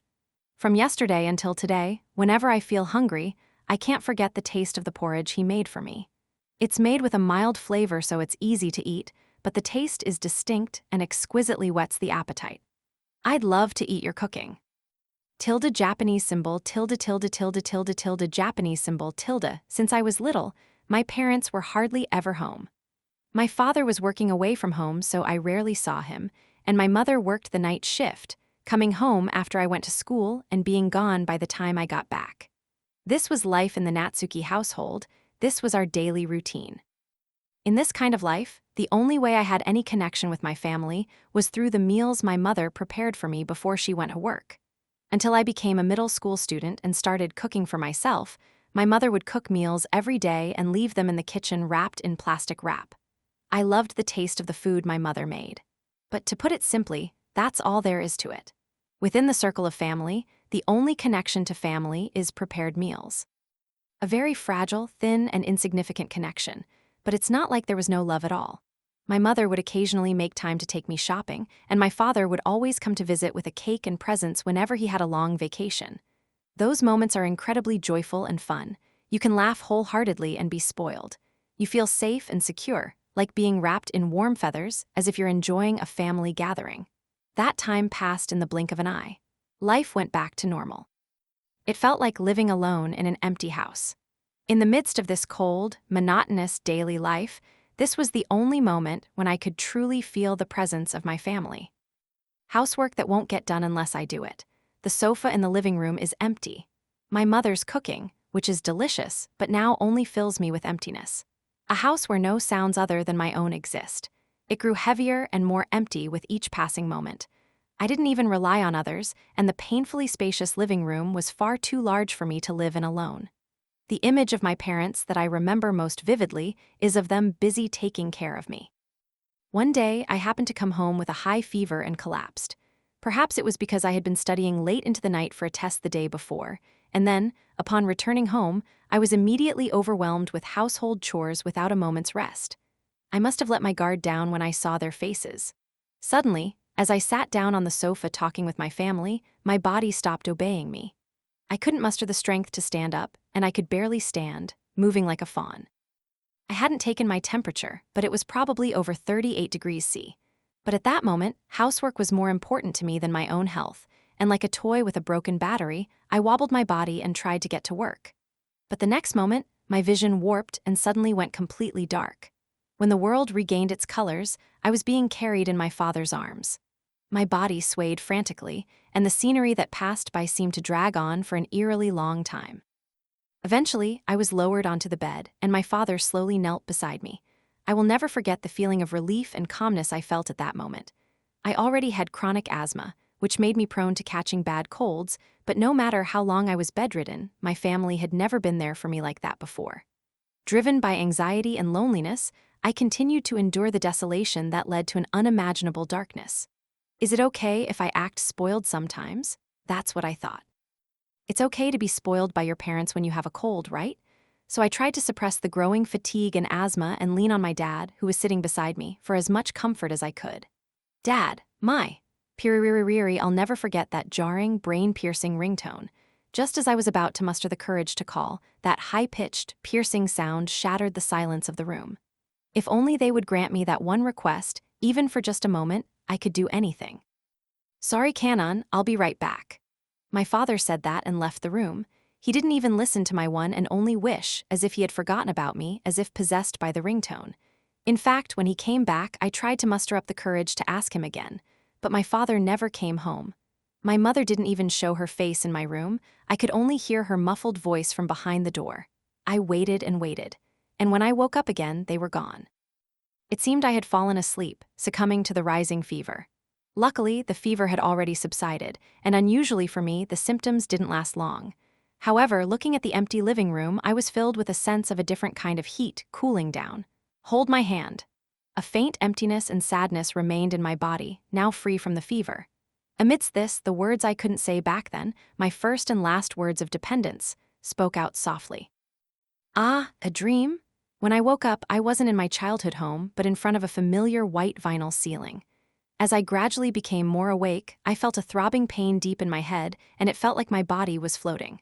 Whether it was from the nightmare or a sign that the fever was about to subside, sweat poured from my body, trapping the heat under the blanket. Feeling suffocated, I pulled the blanket back just a little. I had that dream again. Of all the memories from my childhood, filled with many hardships, it's by far the most bitter. It weighs heavily on my chest like lead, making it difficult to breathe. My body felt heavy from the cold, and a void spread to my heart as well. I searched for human warmth, begging for help, but there was no one there. When I next awoke, all that remained in my heart was a persistent sadness and loneliness that clung to me like smoke. Since then, I've forgotten how to rely on others. My hands, which no one holds, are never enveloped in anyone's warmth. That was supposed to happen. My throat is so dry, I need some water. Wanting to soothe my scratchy throat, I slowly try to raise my body, which still feels sluggish as if I'm in a dream. Huh! I involuntarily let out a sound. When I tensed my body a little, my right hand felt the sensation of something warm and slightly rough. It was as if I was holding something, leaving me bewildered. Something slipped from my hand. and in the blink of an eye, a shadow of something flickered in the corner of my vision. Huh, Natsuki, are you awake? Suzuya, you. The shadow that slowly appeared in the center of my vision slowly revealed its true form as it was illuminated by the light streaming through the curtains. Long bangs, gentle lips, and a low voice that soothed the heart. I wonder why. Just hearing his voice makes me feel at ease. It easily makes me forget my loneliness and even empty memories. The seed of loneliness that had taken root in my heart just moments before was instantly dispelled by his voice. And when our eyes met, the something I was holding in my right hand moved slightly. A ticklish warmth spread from my fingertips to my heart, sending shivers down my spine. As I slowly lowered my gaze, I saw that in my hand was Suzutani-kun's hand, pale and slightly elongated. This. Natsuki was having a terrible nightmare just now, and he kept saying hand, hand, in broken sentences, so I tried reaching out my hand and this happened, ha ha ha. With a troubled expression and a smile, Suzuya put her hand to her head and shyly explained the situation. Natsuki, still confused, blinked her eyes and said nothing. I was having a nightmare. Suzutani-kun's hand? Who? Huh, what's wrong? Suzuya's words gradually began to take shape. Natsuki understood how things had come to this. In that nightmare, I repeatedly reached out for my father's hand, which was clearly receding into the distance. That image is still vividly etched in my mind. I never imagined that I'd actually blurted that out in my sleep. The moment I remembered, a wave of heat rushed back to my cheeks and I couldn't meet the young man's gaze. Oh, did you not like it? I'm sorry. I'll let go right away. Ah. Mistaking Natsuki's sudden averted gaze for disgust, Suzuya gently released the hand she had been holding. It was a gentlemanly action, but as Natsuki watched the warmth fade from the palm of her hand, she let out a small gasp. Just wait a moment, you must be thirsty. I'll get you some water. Clang. The sound of the door closing softly seemed strangely distant. Looking beside the bed where he had been sitting, I saw a novel wrapped in a brown book cover. The bookmark was already inserted halfway through, and there were clear signs of it having been read. When you pick it up and peel off the cover, you'll see the title. My longtime listeners, despite me being a low-ranking streamer, were actually hugely popular VTubers, and a cute illustration on the cover. Are you curious about that? Here's some water. Oh, Suzutani-kun, thank you. Gulp, gulp. Suzuya was standing right beside Natsuki, who was engrossed in looking at the cover, holding a tray. I gratefully drank the water that he had poured into my clear glass, then turned my attention back to the novel he had probably been reading. So, Suzutani-kun reads stuff like this too? Well, a friend recommended it to me, so I bought it yesterday and just started reading it. It's so interesting that I got completely absorbed in it. Picture? That's when I noticed something odd. According to Suzutani-kun, he just bought this novel yesterday and started reading it today. If that's the case, then how is it possible that he's already finished more than half of it? I might have read it at school. Perhaps I'm being arrogant. But could it be that you've been here all this time? When I arrived at a certain hypothesis, the weight of the novel in my hands seemed to increase dramatically, as if it were telling me about the time he had spent in this room.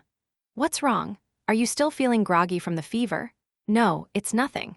The way he keeps his distance from me, his natural thoughtfulness, his kindness slowly seeps into my weakened heart. His warmth, which seems to envelop both loneliness and desolation, melts the ice in my heart. The small, sharp ice that I had sealed away in my childhood.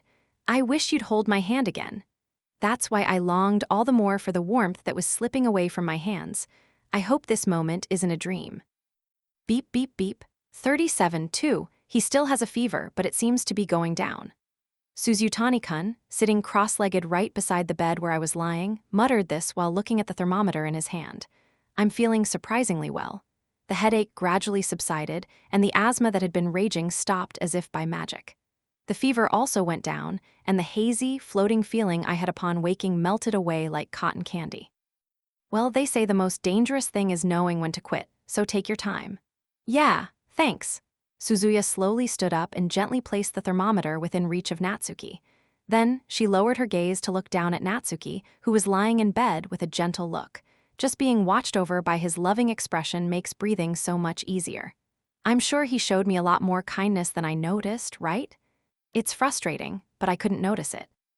However, I can confidently say that there was a great deal of kindness. The weight of the novel still in my hands tells me that, because when I woke up, you were leaning against my bed. You were gently holding my hand back, but you were keeping a firm distance from the bed, avoiding any other physical contact. Whenever I notice the kindness he never expresses himself, my heart is always filled with warmth. I'll lend you that novel. Huh, is that okay? Yeah, you've been holding it so carefully this whole time. Actually, I have another piece of work for you too. Ha ha ha. Natsuki's question, though apologetic, was tinged with joy, and Suzuya responded with a smile. He rummaged through his bag and, just as he had said, found another novel wrapped in the same book cover. Okay, then let me know what you think when you're finished reading. Feel free to read anything else you have to say. Oh, yeah. She wasn't carrying a bag, but seeing Suzuya's back as she left the room with only a single novel in her hands, I couldn't help but let out a gasp. Why did that sound escape my lips? His warmth is comforting, and the kindness I occasionally feel when we talk melts my heart. I already understand. I've completely opened my heart to him. He accepted all of my testing remarks and even my slightly brave gestures with kindness. But it wasn't an extreme kind of kindness. It was the kind of kindness that occasionally surfaces when exchanging jokes. That kindness easily draws your heart in. That day, I learned the fear of losing someone by relying on them. I had high expectations, and when I was exhausted, I mustered up the courage to rely on them. In the end, all of that was trampled upon. I don't think my parents did that on purpose either. However, once you've experienced the fear of turning a blind eye, it's not easy to find the courage to rely on others again. I was particularly afraid of that, and I've always tried to manage everything on my own. But you're telling me, right? I'm sorry, Natsuki. At least let me walk you to your bed in your room. Come on. Don't worry about thanking me, just rest for now. Natsuki, are you sure you can move now? Haha, if Natsuki-san would just quietly go back to bed, I wouldn't mind if it was my mom. A warmth so intense I can no longer look away. Hey, Suzutani-kun, can I be selfish? Finally, I've found the courage. I think I'll try relying on someone other than myself once again. It's a little scary, but I'm sure he'll be all right. Caught between conflict and anticipation, my heart was beating louder than ever today. It was pounding violently, and the brief moments of silence felt like minutes. Natsuki's vulnerability, which she's showing to someone for the first time, and Suzuya's response to that is, of course, he gave a short reply and sat down beside her again. A smile played on his lips, and he had fully accepted Natsuki's courage. She seemed afraid to rely on anyone. Kind, easy to talk to, and sometimes a mischievous girl who gives you heart-stopping moments. That was the impression I had of Natsuki at school, someone who suited that irresistible smile. But by some twist of fate, I had the opportunity to interact with her on a personal level, and spending more time talking with her allowed me to see things differently. I understand perfectly well. Thanks for your concern. I believe I have a fair opinion of myself too. Oh, that's right, Kyūto. Why don't you come up to my room? She smiled at everyone and charmed the opposite sex, but more than anyone else, she valued herself. Perhaps some of the things she said to me were a way of sizing up who Suzuya Kyūto was. That was the only impression I got of her during our conversation. She is cheerful and carefree, spreading smiles everywhere, but carefully choosing who she connects with and deepening her relationships.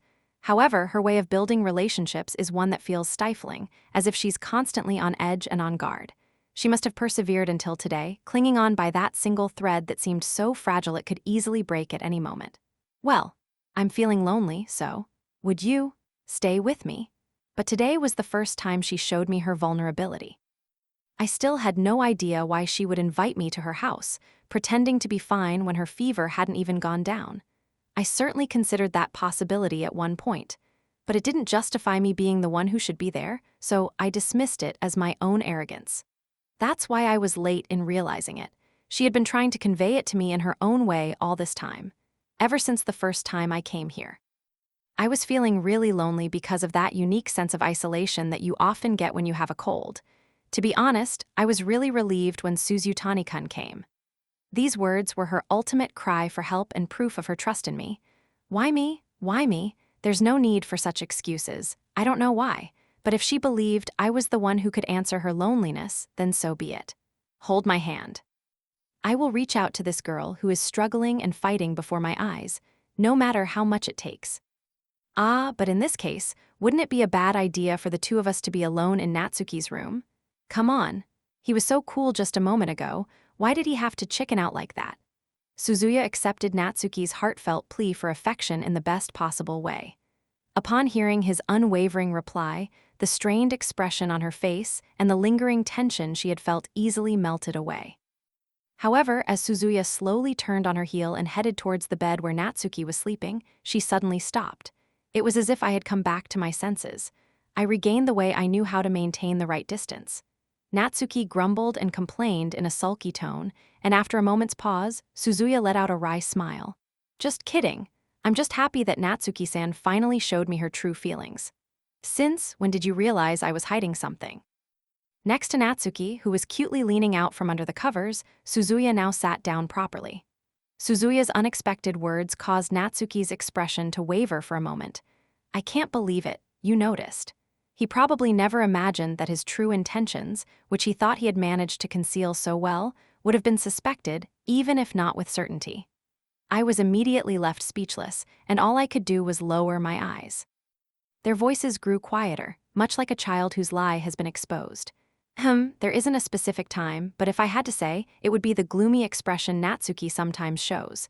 Whenever she does that, she always says things like lonely or isolated. Suzuya-kun, you're very observant of people. I've always had this knack for noticing those little details for some reason.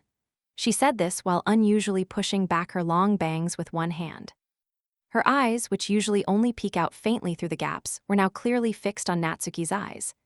This might be the first time I've seen their face clearly. Her face, usually hidden by her long, beautiful black hair, was now fully revealed. Her slightly drooping, double-lidded eyes were calm and warm, like the spring sunshine. The smile hidden behind her long bangs was, for the time being, clearly imprinted in my memory. Why are you staring at my face so much? Well, how should I put it? Suzuya-kun's face is always hidden by his hair, so it's refreshing to see it like this.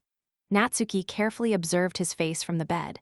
Meanwhile, Suzuya, noticing his gaze, lowered her eyebrows slightly and smiled, looking a little troubled. "Oh, it's getting a bit annoying, so I'm thinking of cutting it off."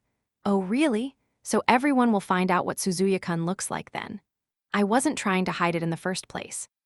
When I spoke to her softly, she showed no sign of noticing anything simmering inside her, and sat cross-legged, moving a little distance away from the bed, just as she had done before.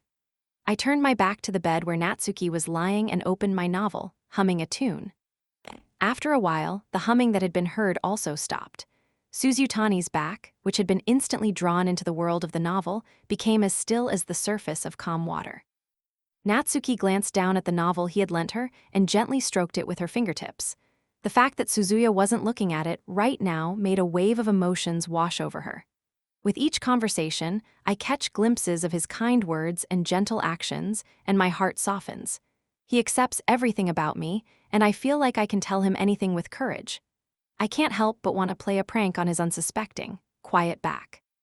I stuck one leg out of the bed and brought my hand close enough to touch his body. Hey, is something wrong?"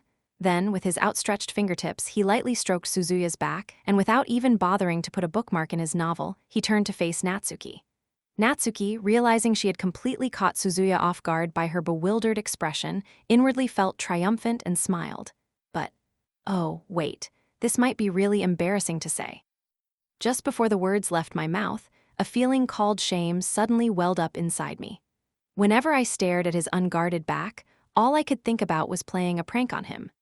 However, when his face turns towards me, our eyes meet, and I'm about to speak to him face to face, I'm suddenly overcome by a burning sense of shame that seems to rise from my stomach. Now, belatedly, he tries to stop himself, but once he starts, there's no stopping him, and Natsuki's true feelings and passionate words are conveyed directly to him. "Is it wrong to talk to you unless there's a specific reason?" "Oh, well, please, talk to me." Averting her gaze from Natsuki, Suzuya aimlessly flipped through the novel in her hand, not paying any attention to the pages at all. Because his bangs are pulled back more than usual, you can clearly see how his gaze wanders. What? I'm such an idiot, what am I even saying? The prank was originally intended to unsettle Suzuya, so the two were closer than ever before, and Natsuki's cheeks, which had just begun to be overcome with embarrassment, were slightly flushed with heat. Unable to bear it any longer, she buried her face in the blanket and remained there, unable to say anything, writhing in agony, unable to express her pent-up emotions. Natsuki, are you perhaps embarrassed by what you just said?" "That's not true. You're so annoying, don't peek at my face." Seeing Natsuki's reaction, Suzuya seemed to realize she had the upper hand, and with a smirk on her face, she took a step closer to Natsuki, who was buried in the futon. She glances at me out of the corner of her eye, clutching her blanket tightly, and seems to have no choice but to threaten me in a voice that has absolutely no intimidating presence. Naturally, Suzuya shows no sign of being intimidated and doesn't ease up on her verbal attacks, as if retaliating for the prank she's been subjected to. Haha, it looks like the chihuahua is angry. What? I'm serious. You idiot. Oh dear, calling someone stupid. Is that what the most beautiful girl in the school says? That's irrelevant right now. She hurled insults that were no longer even worthy of a counterargument, but then she deliberately brought up the nickname she used at school and countered with a smirk. With her hands completely occupied, Natsuki was like a small animal that could only manage to hurl cute insults. As the heartwarming conversation between the two came to an end, a pleasant stillness, like being in the middle of a forest, returned. Having regained her composure, Natsuki slowly poked her head out from under the covers and tried looking through the novel she had borrowed from Suzuya. He, too, picked up his novel with a look of concentration, but this time he moved closer to the bed and to Natsuki and sat down. His small token of trust warmed her heart, as if illuminated by candlelight. I always feel like being spoiled when I'm with Suzutani-kun. I find his subtle displays of trust and kindness incredibly comforting. I feel like he would accept anything, and I naturally find myself leaning on him just by being with him. Like family, like an older brother. Despite being an only child, she secretly longed for a reliable older brother, and naturally associated that with Suzuya's gentle back. It seems that the flickering candle in my heart and the fears of the past have all become something I can truly rely on in him, who is as warm as an older brother. This is probably just temporary, and it's only like this because I've caught a cold. Tomorrow, everything will probably go back to normal, and I'll have to pretend this time with him never happened. After all, we're just classmates. Suzuya-kun? Oh, yes, do as you please. So, just for now. I reached for his hand again and squeezed it tightly. It was definitely stronger than in my dreams, as if I were confirming that feeling. Suzuya, unable to refuse Natsuki's request after all, held her hand firmly in hers. Hey, Suzutani-kun? What happened? Their friendly conversation had fallen into silence. Time passed, and they were both engrossed in the world of the novel, completely absorbed. Occasionally, Natsuki would break her concentration and glance at Suzuya, who was sitting nearby. Occasionally, she would stroke his back for no reason or rub Suzutani's large, warm hands for no reason, like the sunlight. And the person being pranked also accepted it without complaint. At unexpected moments, she breaks the calm silence, pulls his clasped hand closer, and turns his face towards her. He, who had been engrossed in his book, places his finger in the pages as a bookmark and listens to Natsuki's voice. Is that novel interesting? It's interesting, although it's a different genre from what Natsuki-san is reading. Haha. Natsuki gently lowered her gaze to the novel he was now carefully bookmarking with his finger. Suzuya answered her question with a smile, then glanced back at her face several times, her eyebrows furrowing in amusement. What? Why are you laughing? Haha, I mean, you suddenly stopped trying to hide it. You're really like a dog. Shut up. This is only temporary. I smiled as I watched her face, which had suddenly become so adept at being pampered, all because of just a small trigger. Meanwhile, Natsuki's face quickly turned apple red with a mix of embarrassment and shame when someone unexpectedly pointed out something she had vaguely suspected herself. I could feel my fever rising, so I covered my mouth with the blanket I was using as a lap blanket. Then, while trying to hide her expression, she attempts to resist, but the final blow delivered by Suzuya leaves her completely powerless to resist. Oh dear, if you're going to say that, maybe I should let go of your hand. Should I let go right now and go home? Oh, no, I don't want that. I want you to hold on. Yes, well done, but even I have to get back before dinner. As she said that, Suzuya looked at the digital clock displayed on her smartphone. The time is 6:02 p.m. More than 2 hours had already passed since Suzutani had entered the house. Neither of them had noticed the time passing, as they were simply sharing the space, but they had been reading a novel together for almost an hour, holding hands. That action had become so natural and integrated into their consciousness that they no longer felt any sense of incongruity. Dinner is around 7:30, so we can be quite flexible with the time. But as time went on, something began to sprout within Suzuya. Even without thinking too hard about it, the current situation of holding hands with the most beautiful girl in the school and being alone in a room with her was not good. Although she had been captivated by his vulnerability at that moment, she might have misjudged the distance between them. I have to make sure I don't get caught. What is it that we're not supposed to get out? Huh, no, it's nothing. No way, you were definitely thinking about something, tell me. No way, I'm not going to teach you. I meant it as so that our classmates don't find out. But Natsuki somehow misunderstood and thought I was keeping a secret from her. Keeping my hand still, I closed the distance between us and leaned in closer. However, knowing that she would surely be ridiculed if it were revealed that she was worried about such a trivial matter, Suzuya covered her mouth and stuck out her tongue, smiling mockingly. Natsuki, who had been provoked without understanding why, also couldn't back down and desperately pressed on with her words. Well, I guess it'll work out somehow. Just sharing time together makes me feel like everything will be all right. Just seeing her bright smile makes my own petty, insignificant anxieties as an introverted person seem insignificant.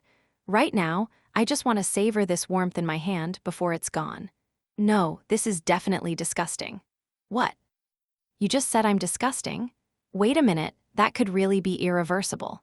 The two of them truly looked like brother and sister, or perhaps sister and brother, and there was no trace of the awkwardness that had once been there. Oh, good morning for the second time, Natsuki-san. When I woke up, I saw Suzutani-kun's face turn to face me, a novel in his hand, his face turned to me in profile. His long bangs, which should have been pulled up, had quietly fallen down while I was sleeping, obscuring his beautiful eyes. I think I was sleeping really soundly just now. I figured. When I called my mom and came back, she was already asleep. Listening to Suzutani-kun talk so happily, I gradually began to recall the scene before I fell asleep. Gathering together the faint memories, like tiny shards of glass, I somehow managed to organize my thoughts. That's right. I think Suzutani-kun went to contact his parents to let them know he'd be home late, and while he was gone, I had some free time, so I lay down on the futon and fell asleep. It had been several days since I'd fallen asleep so naturally. Since catching a cold, I'd been waking up and falling asleep repeatedly for hours at night due to a terrible headache that throbbed in my head just from making a sound, and constant asthma attacks that prevented me from sleeping. With a surprisingly refreshing awakening, she quickly became fully awake and immediately sat up in bed. Suzutani, who had been watching her closely, noticed that she was clearly feeling better and spoke to her softly. Wow, you look a little more refreshed, don't you? You're right. I'll take my temperature. With a refreshed expression, Natsuki stretches and, perhaps feeling better now that she's recovered, happily picks up the thermometer placed on the table near her bed.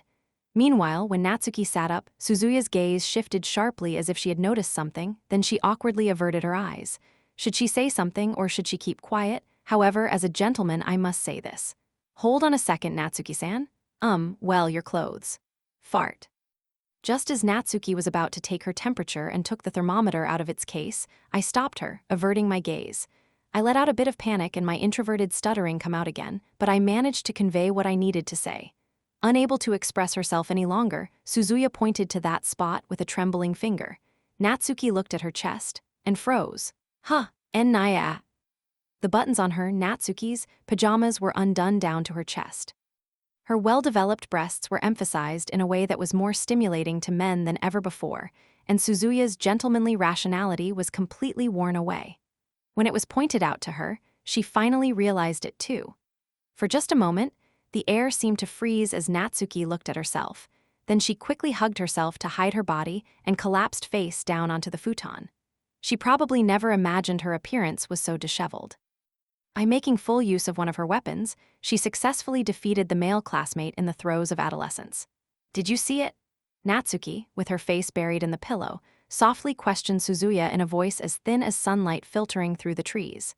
Her delicate words, imbued with warmth even without seeing her face, were accompanied by her beautiful sky-blue eyes peeking out from behind the pillow. Any average guy would have their rationality shattered in an instant. But luckily, he was too embarrassed to make eye contact with her, so he didn't notice Natsuki's man-killer behavior. And in this space, both of them looked down in opposite directions, averting their gaze. After a pause of just over 10 seconds, Suzuya answered the question that had been posed to her. Just a little bit. I'm such an idiot. Having finally reached her limit, Natsuki heard her classmate's awkward response and let out a high-pitched, adorable scream into her pillow. Awkward, terribly awkward. The room was eerily silent. Suzuya stood back to back with Natsuki, averting her gaze and gazing up at the white vinyl-covered ceiling. The unexpected trouble that had just occurred was unbelievable. Who could have predicted that her clothes would be so disheveled? Since it was pajamas, a garment made of thin fabric, I had absolutely no intention of letting such a thing happen, especially since she trusted me. But unable to look away from the unexpected event, I found myself fixated on her, emphasizing her perfect figure. If someone like Kohaku were here, he could probably change the atmosphere more. But unfortunately, I don't have those skills. Without turning towards her, she stared at the impersonal door, cursing her own shortcomings in her mind. Kohaku would have tried to change the atmosphere without fear of making a slip of the tongue, and Tenma would have said something more thoughtful. But Suzuya, lacking such communication skills, could only wait for the heat on Natsuki's cheeks to subside. That's when it happened. Vroom, vroom, vroom, vroom, Suzuya's pocket began to vibrate with a low hum. She quickly uncrossed her legs and took her smartphone out of her pants pocket, and when she turned it on, a very familiar name was displayed in large letters on the screen. Amber. Hello? And where? The wind's really loud. What did you say? I lowered the volume on my phone slightly before answering the call and heard a jarring buzzing noise, like wind hitting the microphone. Then, amidst the loud ambient noise, I could faintly hear Kohaku's voice in the occasional moments of silence. However, I couldn't quite make out what she was saying because the sound was slightly cut off. So, where are you right now? Oh, where am I? At home. He calmly answered Kohaku's question, which he had finally managed to hear. I'm not lying. I just haven't entered whose house it is. I can't tell you whose house I'm at, even if my mouth were to split open. Yesterday, I was forced to come here because I was on duty, so I could tell the truth without any problem. But today she called me here personally, so even though she's a trustworthy friend like Kohaku, I can't just tell her everything easily. Even Natsuki, who had been looking away, turned her gaze back to him when she heard Suzuya's voice answering the phone. So, you just wanted to know how I've been doing?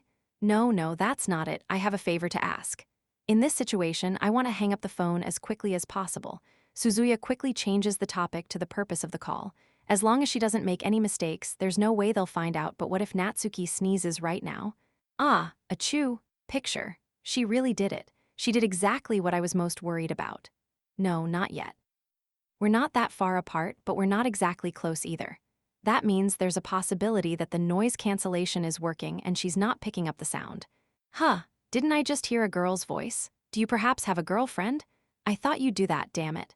Suzuya's faint hope was easily cut and shattered. The fact that she was with a girl was also revealed, putting her in an even more precarious situation. I involuntarily widened my eyes and looked at the girl who was the cause of it all, and she was smiling slyly with the corners of her mouth turned up. It would be bad for her if she got caught too, so why do I feel like I'm the only one in this predicament, cornered? And then, without making a sound, they communicate words using only the shape of their mouths. Give it back. He did it on purpose. He definitely did it on purpose. He's enjoying watching my reaction. He's not even trying to hide it. If Suzutani's translation is correct, that's what she said. A mocking gaze, a defiant smile. Who could have imagined she would pull such a bold prank in this situation, with a friend on the other end of the phone? She cutely sticks out her tongue and puts her hand to her head. I can't say anything right now because the phone call is connected, and if she were to speak, it would be the end of everything. In this helpless situation, all I can do is cast a glance at her. Hey, Kyūto, what's going on? Without time to think, her friend on the other end of the phone was urging her for an answer. After averting her gaze from Natsuki for a moment and pausing just enough so as not to seem suspicious, Suzuya's answer was, "That's my sister. She has a cold right now, so I'm taking care of her." "Oh, is that so? Sorry for calling you about something so trivial." That's fine, but what was it you said you wanted to ask?" It seems they somehow managed to get out of the predicament through a natural progression of events.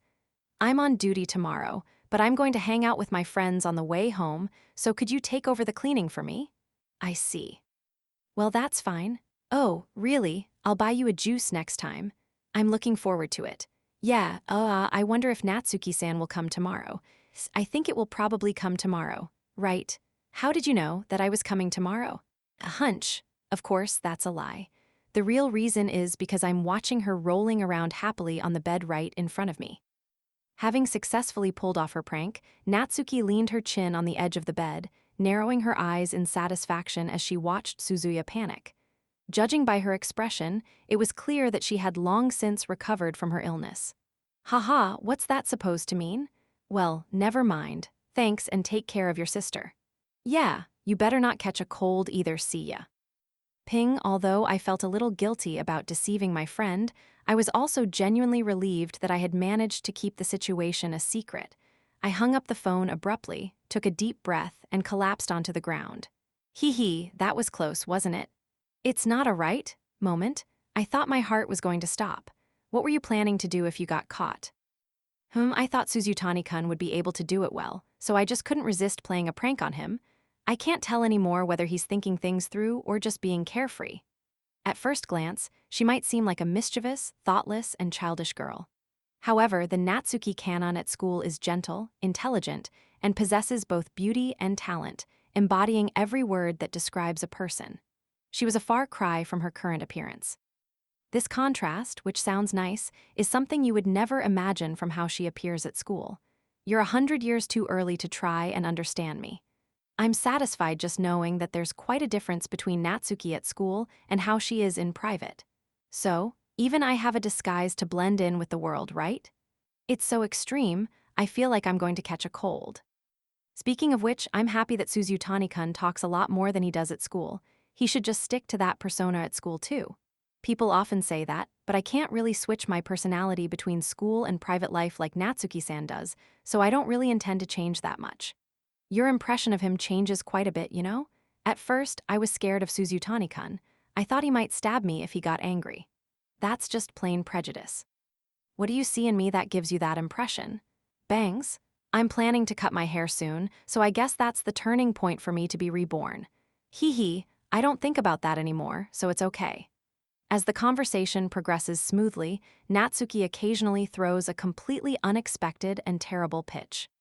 Apparently, she holds various prejudices against Suzuya without Suzuya's knowledge, and when Natsuki's final comment is something like, "She looks like she'd stab you if she got angry," even Suzuya can't hide her inner tears. Finally, a few words of encouragement are added, but they don't resonate at all because the preceding words were so intense. Oh, look at the time. It's 6:30, so I should head home too. Suddenly, I glanced at my phone's clock, her words echoing in my mind, and realized that about 30 minutes had passed since earlier, and it was almost time to go home. The end of this warm and comforting place is approaching, and I harbor a little sadness in my heart. I see. You've been coming both days, so it's kind of become normal for you to be here. Those 2 days are over today. Make sure you come to school properly from tomorrow, okay? We'll be waiting for you. Okay. I'll do my best, okay? As they parted ways, Natsuki felt a pang of regret when she saw Suzuya starting to pack her bag. Having finally grasped that atmosphere after just one day, Suzuya anticipated what she wanted and spoke accordingly. They understood each other naturally, without even realizing it. The time they spent together was short, but it was intense and profound. Their relationship, where they understood each other's feelings without needing to say much, was comfortable for Natsuki. And for Suzuya, who wasn't very good at communicating, it was one of the few places where she could be herself. See you tomorrow, then? Yeah, see you tomorrow. At the front door. The twilight light is fading, and the outside is gradually being painted by the night sky. The lights of the houses in town began to come on, and the warm spring breeze had transformed into a cool night breeze. As I felt the breeze rush across my skin, I turned back towards the front door to say goodbye, and there stood the silver-haired girl who had come to see me off, her steps still a little unsteady. Natsuki's condition had improved significantly since yesterday, when Suzuya first arrived, and she no longer seemed feverish. Suzuya was truly relieved that Natsuki could finally relax here. I can finally relax now. I was so captivated by the view from the upper floors that I took a deep breath. At the same time, I felt my shoulders lighten and oxygen fill my entire body. Since arriving here, Suzuya had been so preoccupied with worrying about Natsuki's health that she was honestly quite exhausted. Even though they had become closer, they were still a long way from having the same kind of relationship as Tenma and Kohaku. Nevertheless, she was trying her best to engage in conversation despite her social awkwardness, hoping to alleviate Natsuki's anxieties. You shouldn't push yourself too hard anymore. In situations like that, it's okay to put yourself first. Yeah. I've learned my lesson this time. I'll try relying on others a little more. Although she didn't want to expose her to the night air if possible, as someone who had accompanied her this far, Suzuya made sure to convey what she had been harboring in her heart. I don't care about her past or her family situation, and I have no intention of prying into her private life. But even though she's suffering so much right in front of me, if she doesn't rely on me, I don't know what I can do to help her. That's right, that's good, but it's not good to be out in the night air for too long, so you should go inside soon. Thanks for your concern, I'll gladly accept. It seemed Suzuya's persuasion had worked, as Natsuki, who had even gone to the trouble of putting on her shoes to see her off, obediently stopped and stayed put. Through the gap in the closing door, she softly waved, and Suzuya waved back, and the door closed quietly with a somewhat melancholic sound. Thud. The wind feels nice. She gently closed her eyes and surrendered herself to the breeze caressing her cheeks. The day, which felt both fleeting and long, was finally coming to an end. These past 2 days had been enjoyable for Suzuya as well. Suzuya's memories of high school, in which she had never interacted with a girl even once, were now being rewritten.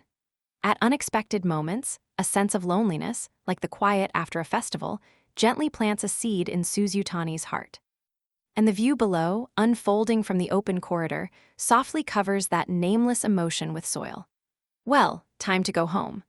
The image of my younger sister, Kana, probably waiting for me, popped into my head, and that feeling of loneliness quickly vanished.